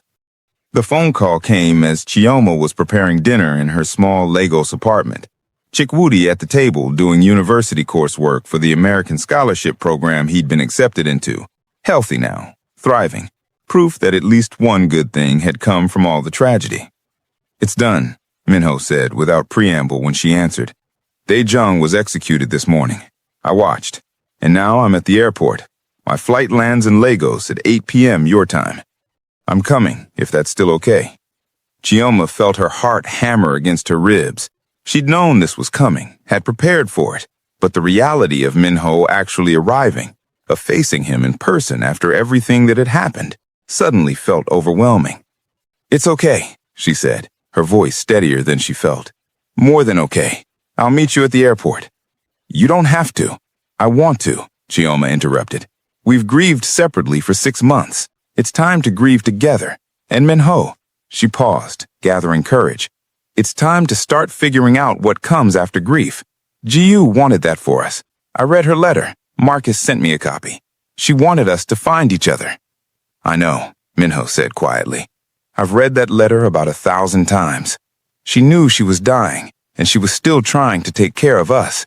That's so her. That's so our girl," Chioma agreed, tears pricking her eyes. "Always thinking about everyone else." "Chi," Minho said, using the nickname he'd never used before, the one her family used, the one that meant intimacy and trust and something more.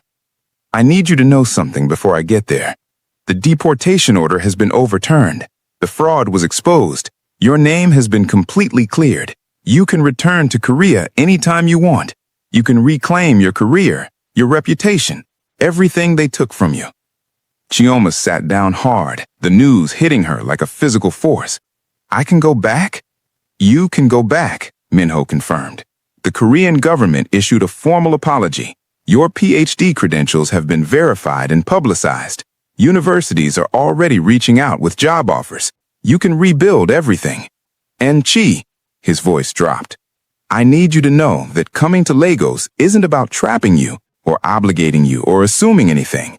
If you want to return to Korea, reclaim your career, live the life you were meant to have, I'll support that. Even if it means we're just friends. Even if it means I'm not part of that life. You deserve to choose freely this time. No manipulation, no pressure, just freedom." Chioma closed her eyes, feeling something crack open in her chest, the defensive walls she'd built around her heart starting to crumble. "Chi," Minho said softly, "I appreciate that, more than you know. But I need you to understand something too. I'm not the same woman who left Korea 6 months ago. I've been processing everything, the grief, the betrayal, the racism, the sacrifice, all of it. And I've realized that I don't want to go back to Seoul just to reclaim what was taken from me. I want to build something new, something that honors Jiyu's memory, something that matters." "What do you want to build?" Minho asked. "I don't know yet," Chioma admitted. "But I know I want to build it with someone who understands what we lost, someone who loved her as much as I did, someone who's willing to start over completely, because going back to what was before isn't possible. We're different people now. We have to build different lives." "Together?" Minho's voice held barely contained hope. "Maybe," Chioma said carefully, "if we can figure out how to grieve together. If we can learn to be whole people separately before we try to be anything together. If we can honor Jiyu's memory without letting our relationship be defined only by loss. That's a lot of ifs, Minho. I'm willing to work through every single one of them, however long it takes, whatever it looks like. I need to be near you. I need to grieve with the only other person who understands." "Then come," Minho said. "Come to Lagos. Stay as long as you need. We'll figure out the rest as we go." After they hung up, Chioma sat in her apartment staring at nothing, feeling the magnitude of what was about to happen settling over her like a weight and a promise simultaneously. Chikwudi looked up from his textbooks, reading her expression with the ease of a brother who'd known her his entire life. "He's coming," he said, not a question. "He's coming," Chioma confirmed. "Are you ready for that?" "No," Chioma admitted, "but I don't think anyone's ever ready for this kind of thing. You don't prepare for falling in love while grieving. You just survive it." "You're already in love with him," Chikwudi observed. "You have been since Korea, maybe since before you even realized it." Chioma wanted to deny it, but the truth was too obvious to hide. "I'm in love with a man whose daughter I couldn't save, whose family I watched destroyed, who reminds me of everything I've lost. That's not a foundation for a healthy relationship, Chidi." "Or," her brother countered gently, "you're in love with a man who crossed oceans to honor the same promise you did, who valued you when everyone else tried to erase you, who's willing to give up everything he built to start over somewhere new. That sounds like exactly the kind of foundation that might actually last." Before Chioma could respond, her phone buzzed with a message from Minho. "Just boarded. 13 hours. See you tonight. And Chi, thank you for not giving up on us, on me, on whatever we might become." Chioma typed back with shaking hands. "Thank you for fighting for the truth, for Jiyu's memory, for justice. I'll see you tonight. We'll start figuring out tomorrow together." The flight felt simultaneously endless and far too short. Minho spent most of the 13 hours staring out the window at clouds and ocean, Ji-woo's letter folded in his pocket, his wife's wedding ring on a chain around his neck, carrying the weight of everything he'd lost and everything he might still find. When the plane finally touched down at Murtala Mohammed International Airport in Lagos, Minho felt his heart hammering with an anxiety he hadn't experienced since his wedding day with Hae-jin a lifetime ago. He was about to see Chioma again, not through a screen, not across 8,000 miles of digital connection, but in person, face to face, and he had no idea what would happen when they finally stood in the same space again.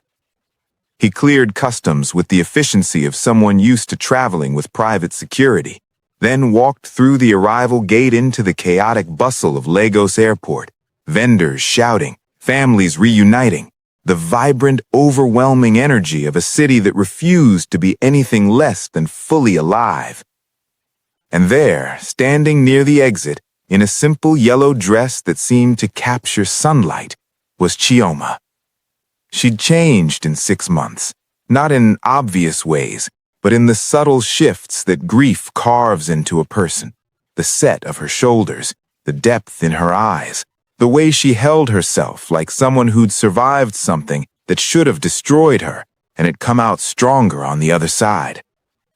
When their eyes met across the crowded terminal, Minho felt everything he'd been holding together for 6 months threatened to crumble completely. He crossed the distance between them, and when he reached her, neither spoke. They just stood there staring at each other, two people bound by love and loss, and the ghost of a child they'd both failed to save. "Hi," Chioma finally whispered, her voice breaking. "Hi," Minho replied, and then they were in each other's arms, holding on like drowning people finding wreckage in a storm, both crying openly, not caring who saw or what anyone thought. "I'm so sorry," Minho sobbed into Chioma's shoulder. "I'm so sorry I didn't fight harder. I'm sorry I believed the lies. I'm sorry I let them take you away from her. I'm sorry." "Stop," Chioma said firmly, pulling back to look at him. "We both did what we thought was right. We both made impossible choices with the information we had. We both loved her enough to sacrifice our own happiness. That's not something to apologize for. That's something to honor." "She died calling for you," Minho said brokenly. "Every day, every single day she asked when you were coming back, and I had to lie and tell her soon, knowing you couldn't come, knowing I'd destroyed any chance." "But I'm here now," Chioma interrupted, framing his face with her hands. I'm here now. And she knew, somehow she knew we'd find each other. She wrote it in that letter. Don't be alone. Chioma is my gift to you. She was still taking care of us even when she was dying. So we honor that.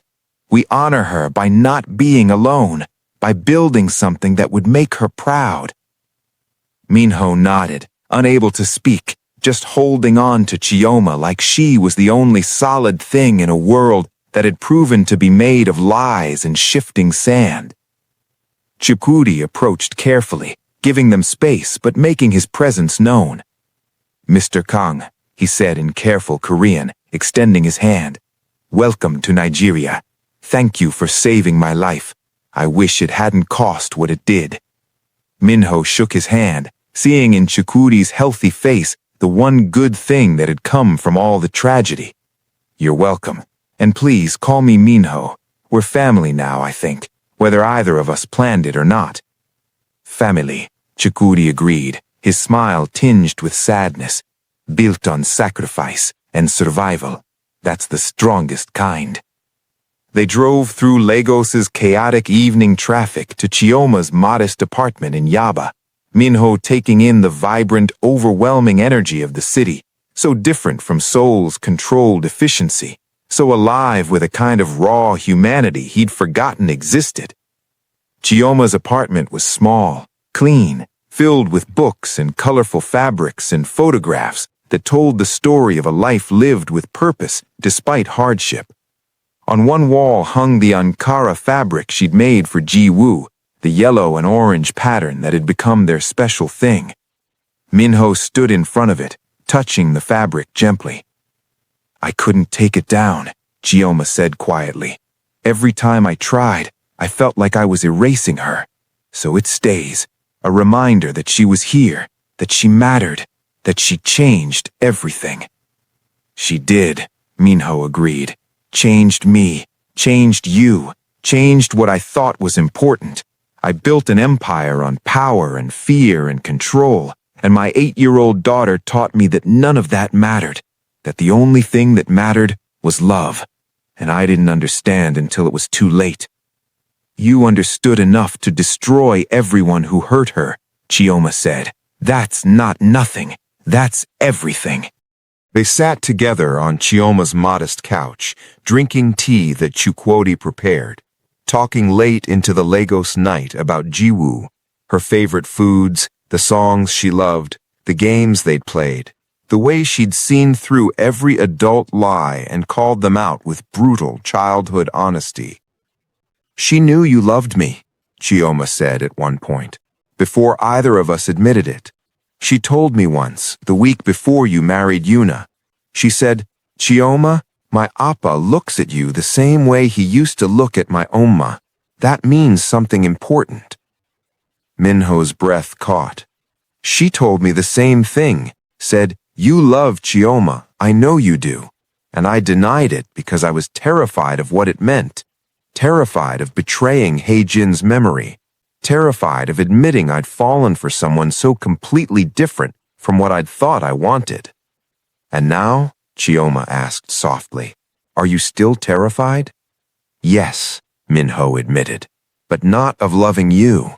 I'm terrified of not being enough, of being the man whose choices cost us Ji-woo, of you looking at me every day and remembering what we lost because I made the wrong decision. Chioma was quiet for a long moment. Then she reached into a drawer and pulled out a photograph, the one from Lagos, of her and Hae-jin laughing together, wearing matching Ankara. Your wife told me something the last day I saw her, Chioma said. She said, someday you're going to have to make an impossible choice, and when you do, remember that love is never the wrong choice, even when it costs everything. Especially when it costs everything. That's when you know it's real. She looked at Minho directly. We both made impossible choices. We both chose love. You chose saving Ji-woo. I chose leaving so she could be saved. Both choices came from the deepest kind of love. And yes, they cost us everything. But that doesn't make them wrong. It makes them holy. It makes them worthy of the girl who inspired them. Minho felt tears streaming down his face. How do we move forward from here? How do we build something from this much grief? Slowly, Chioma said. Carefully, honestly. We grieve together. We heal together. We build something that honors her memory instead of being defined by her loss. And we trust that if love was strong enough to survive everything we've been through, it's strong enough to build a future. I want that, Minho whispered. I want all of that, with you. Then stay, Chioma said simply. Stay in Lagos. Take time to figure out who you are without the empire and the power and the life you built in Seoul. Let me show you my world. Let us figure out if we work when we're not running from tragedy or fighting conspiracies. Let us be ordinary for a while. I don't know how to be ordinary, Minho admitted. Neither do I, Chioma said with a small smile. But maybe that's something we can learn together. They stayed up until dawn, talking, crying, laughing at memories of Jiwoo that were too precious to let grief consume completely. And when the sun finally rose over Lagos, painting Chioma's small apartment in golden light, Minho felt something he hadn't felt since before his wife's death. Hope. Not the desperate clawing hope of someone trying to prevent catastrophe, but the quiet, steady hope of someone who'd survived the worst and was still standing. The hope of someone who'd found home in the most unexpected place. The proposal came 3 months later, not with grand gestures or expensive rings, but with quiet certainty on a random Tuesday evening as they cooked dinner together in Chioma's kitchen. "Marry me," Minho said, looking up from the jollof rice he was attempting to make under Chioma's patient instruction. "Not because we're running from anything or trying to honor anyone's memory, or because it makes strategic sense. Just because I love you, and I want to build a life with you." Chioma had frozen, wooden spoon halfway to the pot, and Minho had rushed to continue. "I know it's fast. I know we're still grieving. I know there are 1,000 reasons to wait. But I spent my first marriage waiting for the perfect time, the perfect moment, the perfect circumstances.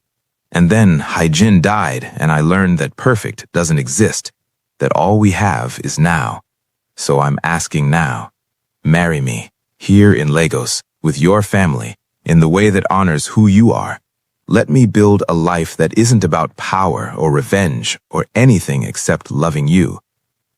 Chioma had set down the spoon carefully, turned off the stove, and looked at Minho with eyes full of tears and something that looked like joy breaking through the clouds. "Yes," she'd said simply. "Yes, I'll marry you, but on one condition. Anything. We do it Igbo way, traditional ceremony, my family, my customs, my culture taking center stage. No Seoul, no Korean high society, no compromise about who I am or where I come from. If you're going to marry me, you're marrying all of me." "I wouldn't have it any other way," Minho said, pulling her into his arms. "Teach me everything, the customs, the language, the traditions. I want to honor your world the way you honored mine." The wedding was planned for 2 months later, giving Minho time to learn Igbo wedding protocols and Chioma's family time to travel from various parts of Nigeria and America. Diane flew in from Washington, D.C. with Chukwudi, who was home on university break. Aunts, uncles, cousins, Chioma's extended family converged on Lagos with the joyful chaos that Nigerian celebrations were known for. Minho had worried about being accepted.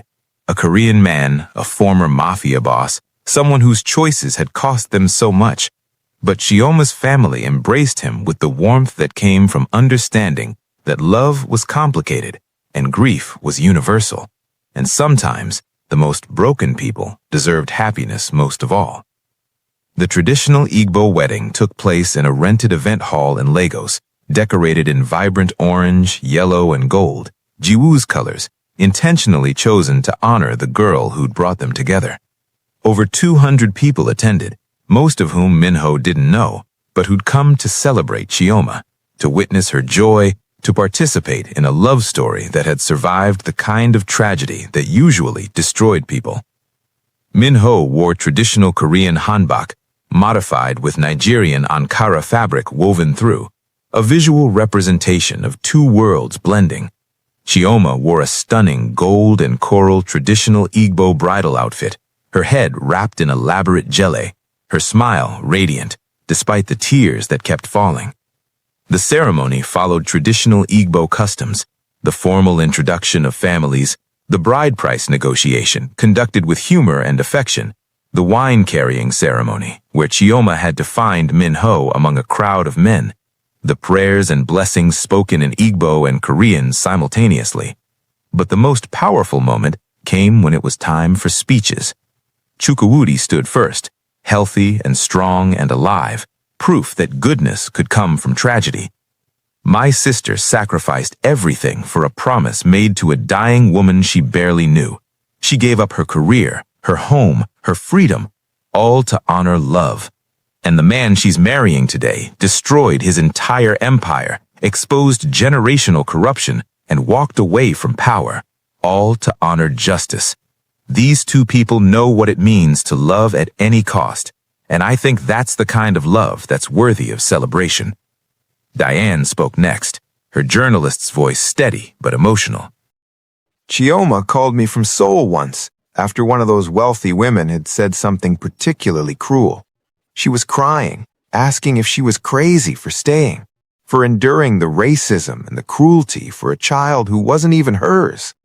And I told her she was the sanest person I knew, because she understood that family isn't about blood, it's about choice, about who you show up for when it's hard. Minho, you're marrying someone who knows how to show up. Don't ever forget how lucky that makes you. Then Minho stepped forward and the hall went quiet. I came to Nigeria 6 months ago completely broken, he said in Korean, with Chukwudi translating to Igbo for those who didn't understand. I'd lost my daughter, lost my wife years before, lost everything I'd built because I'd built it on the wrong foundation. And I found Chioma, who'd also lost everything, sitting in a small apartment with grief and grace in equal measure. And she taught me that you can survive losing everything if you remember what actually matters, that love doesn't end, it just changes shape. He looked directly at Chioma, his voice breaking. Ji-woo wanted us to find each other. She wrote it in her last letter.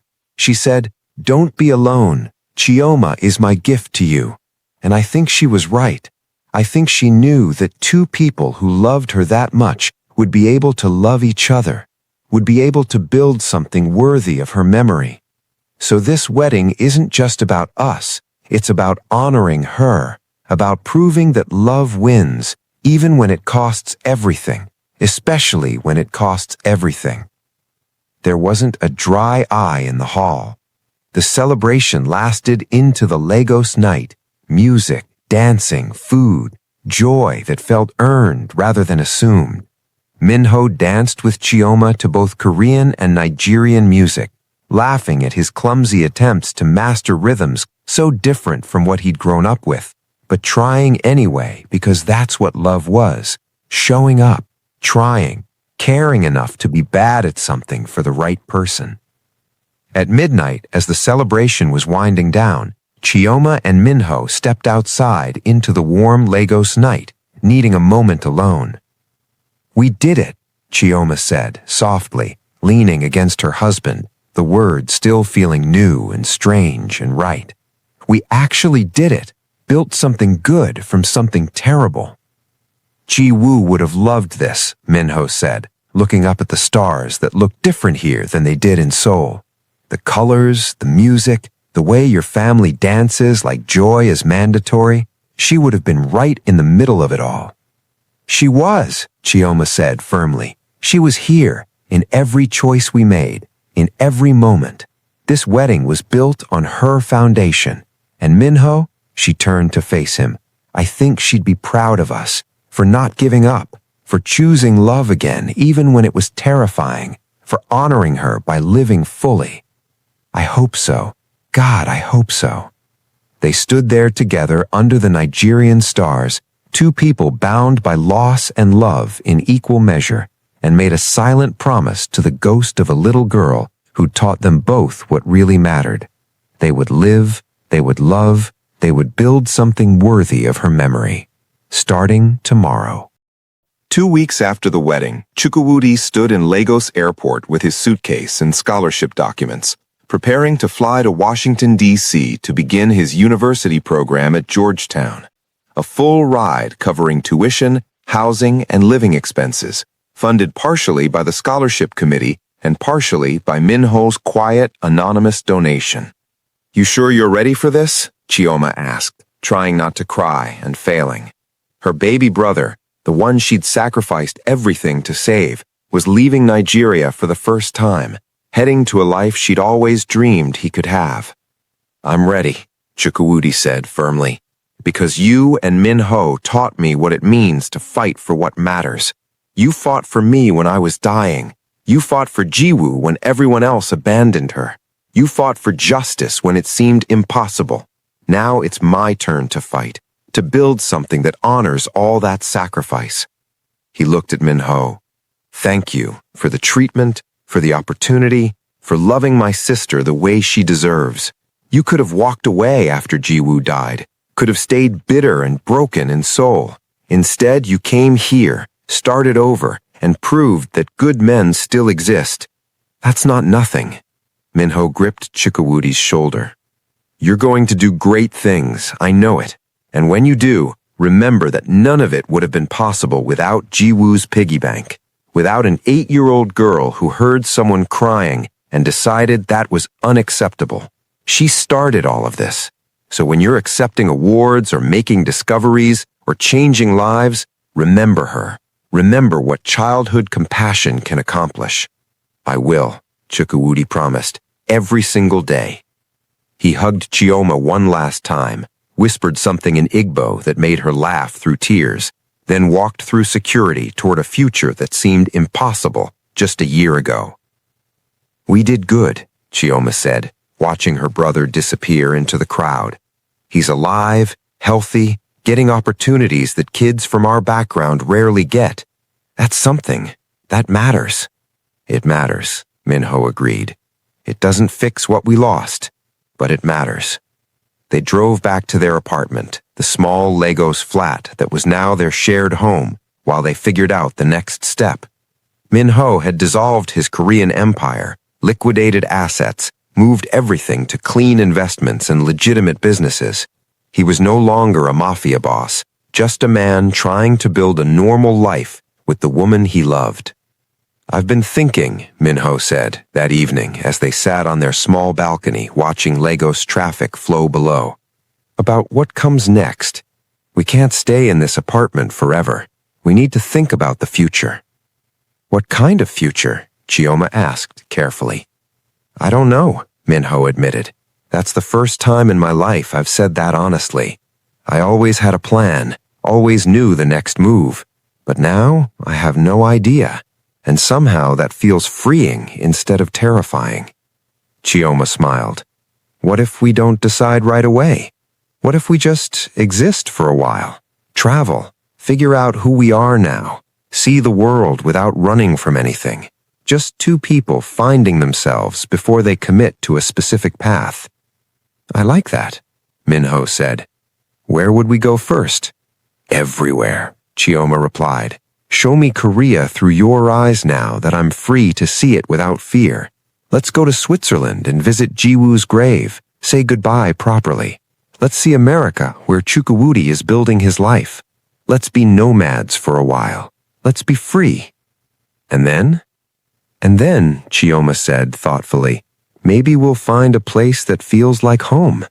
Maybe America, where we can both start completely fresh, where there's no history, no ghosts, no reminders of what we've lost, where we can just be Chioma and Minho building something new." "I like that," Minho said quietly. "Starting over somewhere neither of us has roots, building from scratch." Together, Chioma emphasized. Together, Minho agreed. And in that moment, sitting on a small balcony in Lagos with traffic noise and street vendors and life happening chaotically below, they made a decision that would shape their future. They would leave Nigeria, would leave Korea, would find somewhere neutral, somewhere unmarked by tragedy, somewhere they could build the kind of life that honored those they'd lost without being defined by that loss. They would go to America. They would start over. They would build a family worth the sacrifices that led them here. The decision to settle in New York City came after 3 months of traveling, visiting Seoul, where Chioma finally got to see the city without fear, standing together at Jiwoo's grave where they'd both wept and said the goodbyes they'd never gotten to say properly, spending time in Washington, D.C. near Chikwudi and Diane, exploring possibilities. But New York felt right in a way nowhere else had, big enough to disappear, diverse enough that an interracial couple didn't draw stares, full of opportunities for both of them to rebuild careers that mattered. Min-ho used his liquidated assets to buy a modest brownstone in Brooklyn, nothing like the mansion he'd owned in Seoul, but comfortable, welcoming, theirs. He started consulting for legitimate businesses, navigating complex international deals, using his strategic mind for legal purposes, building a reputation as someone who understood negotiation and risk management. Chioma returned to child psychology, opening a practice specializing in grief therapy for children who lost parents. She used everything she'd learned, from her PhD research, from Jiwoo, from her own losses, to help other kids navigate the impossible terrain of childhood bereavement. The practice was called Jiwoo's Place, with the 8-year-old girl's photograph in the waiting room, and an explanation. This space is named for a brave little girl who taught us that love transcends everything: life, death, borders, and grief. Here, we honor her memory by helping other children learn that it's okay to grieve, okay to hurt, and okay to heal. Every child who walked through those doors benefited from everything Chioma had learned from loving and losing Jiwoo. In that way, the little girl's impact continued, touching lives she'd never meet, making the world gentler for children who needed exactly what she'd needed. 6 months after settling in New York, Chioma and Min-ho established the Hygiene and Jiwoo Foundation, a nonprofit providing scholarships to underprivileged children pursuing psychology and medicine, particularly children of color who faced systemic barriers. It was funded by Min-ho's fortune, managed by Chioma's expertise, and dedicated to the 2 people whose deaths had brought them together. "This is how we make meaning from what we lost," Chioma had said at the foundation's launch event. "We can't bring them back, but we can make sure other children get opportunities, get healing, get the kind of love and support that Jiwoo deserved and that we couldn't give her because of lies and prejudice and evil. This is our promise, that their deaths won't be meaningless, that something good will grow from that terrible soil." The foundation thrived. Within the first year, they'd awarded 50 scholarships, funded 3 grief counseling centers, and established partnerships with universities across America to identify talented students who needed support. Min-ho threw himself into the work with the same intensity he'd once used to build a criminal empire, but this time building something that helped instead of hurt, something that honored instead of destroyed. And slowly, so slowly they barely noticed it happening, the grief that had defined them began to transform into something else, not disappearing, never disappearing, but integrating, becoming part of who they were instead of the only thing they were. They laughed again, made plans for the future, talked about possibilities instead of just surviving day to day. They healed. Not completely. Some wounds never fully close, but enough to live, enough to love, enough to build. The pregnancy test came back positive on what would have been Jiwoo's 10th birthday. a date they still marked every year with quiet remembrance, visiting the small memorial they'd created in their Brooklyn brownstones garden, where Jiwoo's photograph sat among flowers that bloomed in her favorite colors. Chioma had been feeling off for weeks, exhausted, nauseous, emotional in ways that felt different from grief. When she'd finally taken the test, seeing those 2 lines appear, she'd sat on the bathroom floor and cried for 20 minutes straight. Minho had found her there, still holding the positive test, tears streaming down her face, and his first reaction had been panic. "What's wrong? Chi, what happened?" She'd held up the test wordlessly, and Minho had stared at it for a long moment, his brain struggling to process what he was seeing. "You're pregnant," he whispered, sitting down beside her on the bathroom floor. "We're pregnant." "I'm terrified," Chioma admitted through her tears. "I'm terrified of being happy about this. Terrified it's a betrayal of Jiwoo. Terrified something will go wrong. Terrified I won't be a good enough mother because I failed her." "Stop," Minho said firmly, pulling her into his arms. "You didn't fail Jiwoo. We were both victims of a conspiracy designed to destroy us. And this," he placed his hand on her still flat stomach, "this isn't a betrayal. This is exactly what Jiwoo wanted for us. She wrote it in her letter. Build a life, have a family, don't let grief win, remember?" "I remember," Chioma whispered, "but I'm still scared." "So am I," Minho admitted. "I'm terrified of losing another child, terrified of history repeating, terrified I'll make the wrong choices again. But Chi, we can't let fear stop us from living. That would mean Daejung won. That would mean Jiwoo's death accomplished what her life fought against, and I refuse to let that happen." Chioma nodded against his chest, letting his certainty anchor her. Okay, we do this.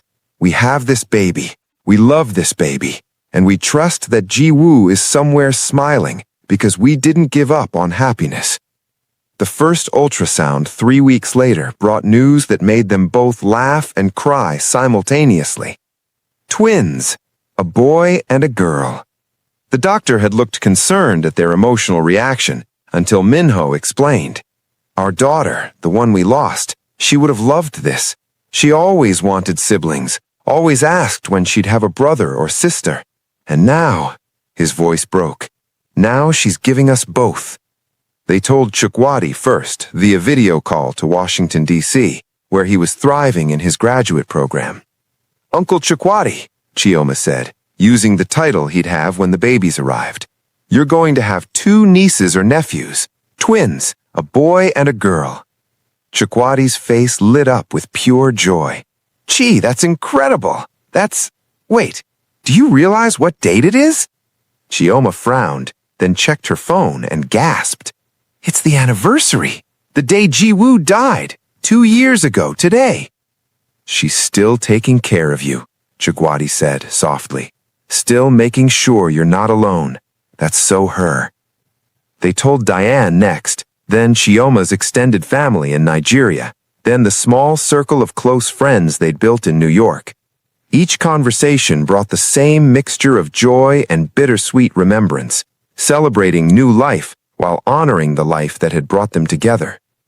The pregnancy progressed normally, though Chioma's anxiety remained high throughout. Every ultrasound, every doctor's appointment, every milestone was tinged with fear that something would go wrong, that happiness would be snatched away again. But Minho was there for every moment, every middle-of-the-night worry session, every anxiety attack, every irrational fear. He'd learned from Jiwoo's death that you couldn't control outcomes, but you could control presence. So he was present, completely, consistently, unconditionally. They spent hours planning the nursery, debating names, reading parenting books, and arguing about philosophies. And through it all, Jiwoo's photograph watched over them from its place of honor on the mantel, a permanent reminder of the child who'd taught them both what really mattered. The names came to them during a late-night conversation in their 7th month. "What if," Chioma said carefully, We named them after their mothers, the women who brought us together. Minho understood immediately. Hye-jin and Ji-woo, your Korean names for them. Not exactly. What if we blend, give them names that honor both cultures, both families, both the women we've lost? The girl could be Hye-jin Adana Kang. Hye-jin for your first wife, Adana is Igbo for father's daughter, honoring you. The boy could be Ji-woo Chupwadi Kang. Ji-woo for our daughter, Chukwadi for my brother, who represents the good that came from all the pain. Minho felt tears streaming down his face. They're perfect, absolutely perfect. Names that tell the whole story, that honor everyone who brought us here. And remind them, Chioma added, that they come from love that survived everything, that they're the proof that good can grow from terrible soil, that they matter not just for who they are, but for the legacy they carry.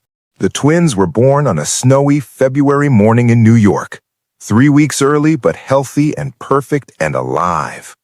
Hye-jin Adana came first at 6:23 a.m., screaming her arrival with impressive volume. Ji-woo Chikudi followed 2 minutes later at 6:25 a.m., quieter but equally determined. Minho held both of his children for the first time and broke down completely. Grief and joy and relief and love all crashing together in a wave so powerful he could barely breathe. "They're here," he sobbed, looking at Chioma exhausted in the hospital bed. "They're actually here. They're healthy and alive and here." "We did it," Chioma whispered, tears streaming down her own face. "We built something good. We didn't let grief win." Chikudi arrived from D.C. within hours, Diane right behind him. They stood in the hospital room staring at the twins in wonder. "They look like both of you," Diane observed. "Hye-jin has Chioma's face, but Minho's eyes. Ji-woo has Minho's face, but Chioma's coloring. They're literally the physical embodiment of your love." "They're perfect," Chikudi said, carefully holding his niece. "And Chi, you know what today is?" Chioma frowned, exhausted brain struggling. "What?" "It's exactly 3 years to the day since you first met Park Hye-jin in Lagos. 3 years since she made you promise to find her daughter. 3 years since this whole journey began. You're giving birth to hope on the anniversary of when you received the promise that brought you here. That's not coincidence, that's divine timing." Minho looked at his wife, at his brother-in-law, at the 2 tiny humans they'd created against all odds, and felt something settle in his chest that he hadn't felt since before his first wife's death. Peace. Not the absence of pain, but the presence of purpose. The certainty that everything they'd survived had meaning, that Ji-woo's short life and devastating death had planted seeds that were now bearing fruit. These twins would grow up knowing they were loved, knowing they came from sacrifice and survival, knowing that family was about choice, not just blood, knowing that love transcended borders and skin color and loss. They would grow up hearing stories about the little girl whose name one of them carried, about her bravery, her compassion, her wisdom that had exceeded her years, about the woman who'd crossed oceans to keep a promise, about the father who destroyed an empire to honor justice. They would grow up with the weight of that legacy and the freedom to build their own. Epilogue. 5 years later.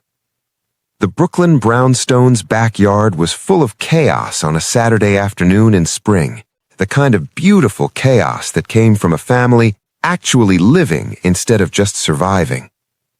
5-year-old Hye-jin and Ji-woo were playing in the sandbox their father had built, speaking a mixture of Korean, English, and Igbo that flowed seamlessly between languages, depending on which made the most sense for what they were trying to express. They'd inherited their mother's love of vibrant colors, both wearing Ankara fabric shorts that Chioma had made, paired with t-shirts that said, "Love transcends everything" in 3 languages. "Appa," Ji-woo called out, running over to where Minho was grilling. "Tell Hye-jin she can't be the queen every time we play. I want to be queen sometimes." You can both be queens, Minho said, flipping burgers with the confidence of someone who'd learned that parenting twins meant constant negotiation. Korea has a queen, and Nigeria has a queen, and America has, well, we have presidents, but the point stands. Multiple queens can exist simultaneously.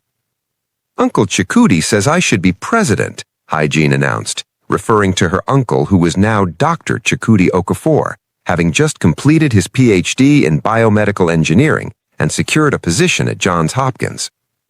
He says girls can do anything. Uncle Chikudi is absolutely right, Chioma said, emerging from the house with a tray of Nigerian snacks and Korean appetizers. Their parties always featured both cultures equally. You can be whatever you want. President, queen, astronaut, artist, the world is yours. What was our namesake? Yiwu asked, using the term they'd been taught for the little girl they were named after. What did she want to be? Minho and Chioma exchanged glances. This question came up often, and they'd learned to answer it honestly. Jiwoo wanted to be alive long enough to grow up, Minho said gently, sitting down so he was at his son's eye level. She wanted to see what kind of person she'd become.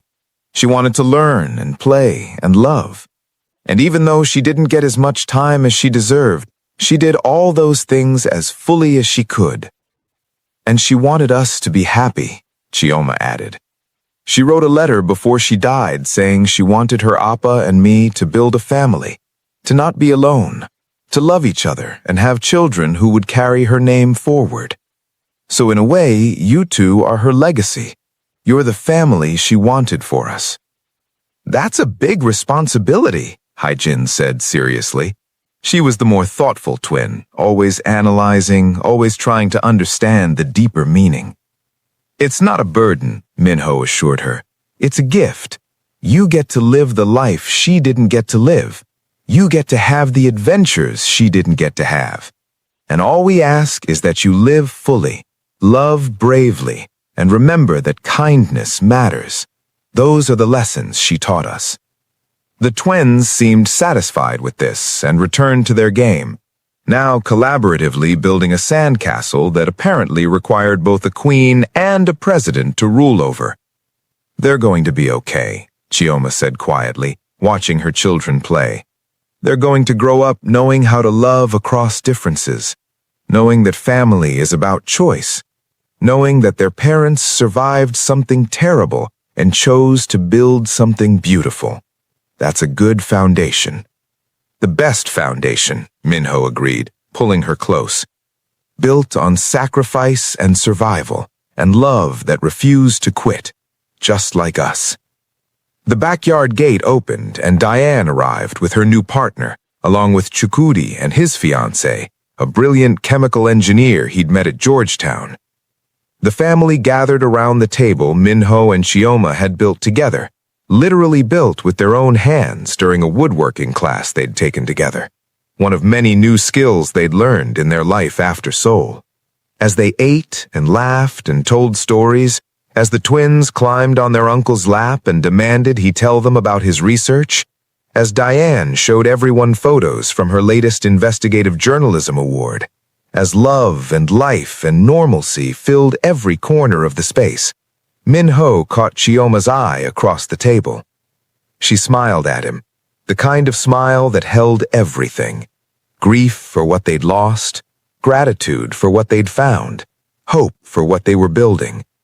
Minho smiled back, understanding completely.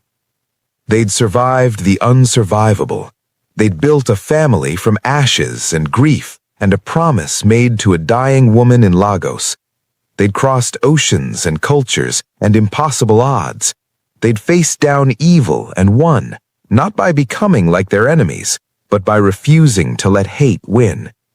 And now, in a Brooklyn brownstone with twins who spoke 3 languages and carried the names of those they'd lost, they were living proof that love was stronger than death, more powerful than prejudice, and more enduring than any force that tried to destroy it.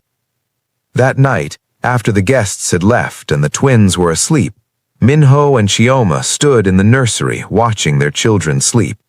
Haijin with her thumb in her mouth, Ji-woo clutching a stuffed tiger that had been a gift from her Korean grandmother. "Do you think she knows?" Chioma whispered, meaning the original Ji-woo. "Do you think she can see what we've built? That her sacrifice wasn't wasted?" "I think," carefully, Minho said, "that wherever she is, she's proud. Because we did exactly what she asked. We didn't let grief win. We built a family. We loved each other. We honored her memory by living fully instead of just surviving. That's what she wanted. That's what we've done." They stood there together in the soft nightlight glow. Two people who'd found each other across impossible circumstances, who'd survived losses that should have destroyed them, who'd chosen love when fear would have been easier. And as they turned to leave the nursery, Minho noticed something that made his breath catch. A small monarch butterfly had somehow gotten into the house and was resting on the windowsill near Ji-woo's crib. In Korean culture, butterflies were often seen as messages from the departed, souls coming back to check on their loved ones. Chioma saw it too, and tears filled her eyes. "You think?" "I think," Minho said, his voice thick with emotion, "that she's telling us she approves, that we did good, that she's okay, and that we should keep living, keep loving, keep building." The butterfly lifted off the windowsill, circled the room once, then flew out through the crack in the window they always left open, disappearing into the Brooklyn night. Minho and Chioma stood there for a long moment, holding each other, feeling the weight of everything they'd survived and everything they'd built. Then Chioma whispered the words that had become their family prayer, the words that honored everyone who'd brought them here. "Love transcends everything. Life, death, borders, prejudice, grief. Love wins. Always, eventually, if we're brave enough to let it." "Always," Minho agreed. "Love always wins." And in that moment, in a small Brooklyn brownstone, 5,000 miles from Seoul and 3,000 miles from Lagos, two people who'd been broken and had rebuilt themselves proved that the most powerful force in the universe wasn't money or power or revenge. It was love. Pure, sacrificial, transcendent love. The kind that crossed oceans, the kind that survived death, the kind that built families from impossible promises, the kind that turned grief into hope, the kind that won. If this story moved you, if Chioma's sacrifice broke your heart, if Minho's journey from revenge to redemption inspired you, if you believe that love can transcend borders, prejudice, loss, and even death itself, then please hit that subscribe button and turn on your notification bell. Because stories like this matter. Stories that remind us that the human capacity for love is stronger than the human capacity for hate. That choosing compassion over cruelty changes the world. That grief doesn't have to be the end. It can be the beginning of something beautiful if we're brave enough to rebuild. Like this video if you believe that family is about choice, not just blood. Share it with someone who needs to be reminded that it's never too late to start over, that love can survive the unsurvivable, that hope can grow from the darkest soil. Drop a comment and tell me what moment in this story hit you the hardest. Was it Jiu's death? Chioma's sacrifice? The birth of the twins? The justice served? I want to hear what resonated with you, what made you cry, what gave you hope. And please, share this video with someone you love, because in a world that tries to divide us by borders and skin color and culture and class, stories like this remind us that love is the universal language, that compassion transcends everything, that we're all more alike than we are different. Thank you for joining me on this journey. Thank you for investing your time and your heart into Chioma and Minho's story. Thank you for believing that love wins. Until next time, remember your story isn't over. Your grief isn't the end. Your losses can become the foundation for something beautiful if you're brave enough to keep building.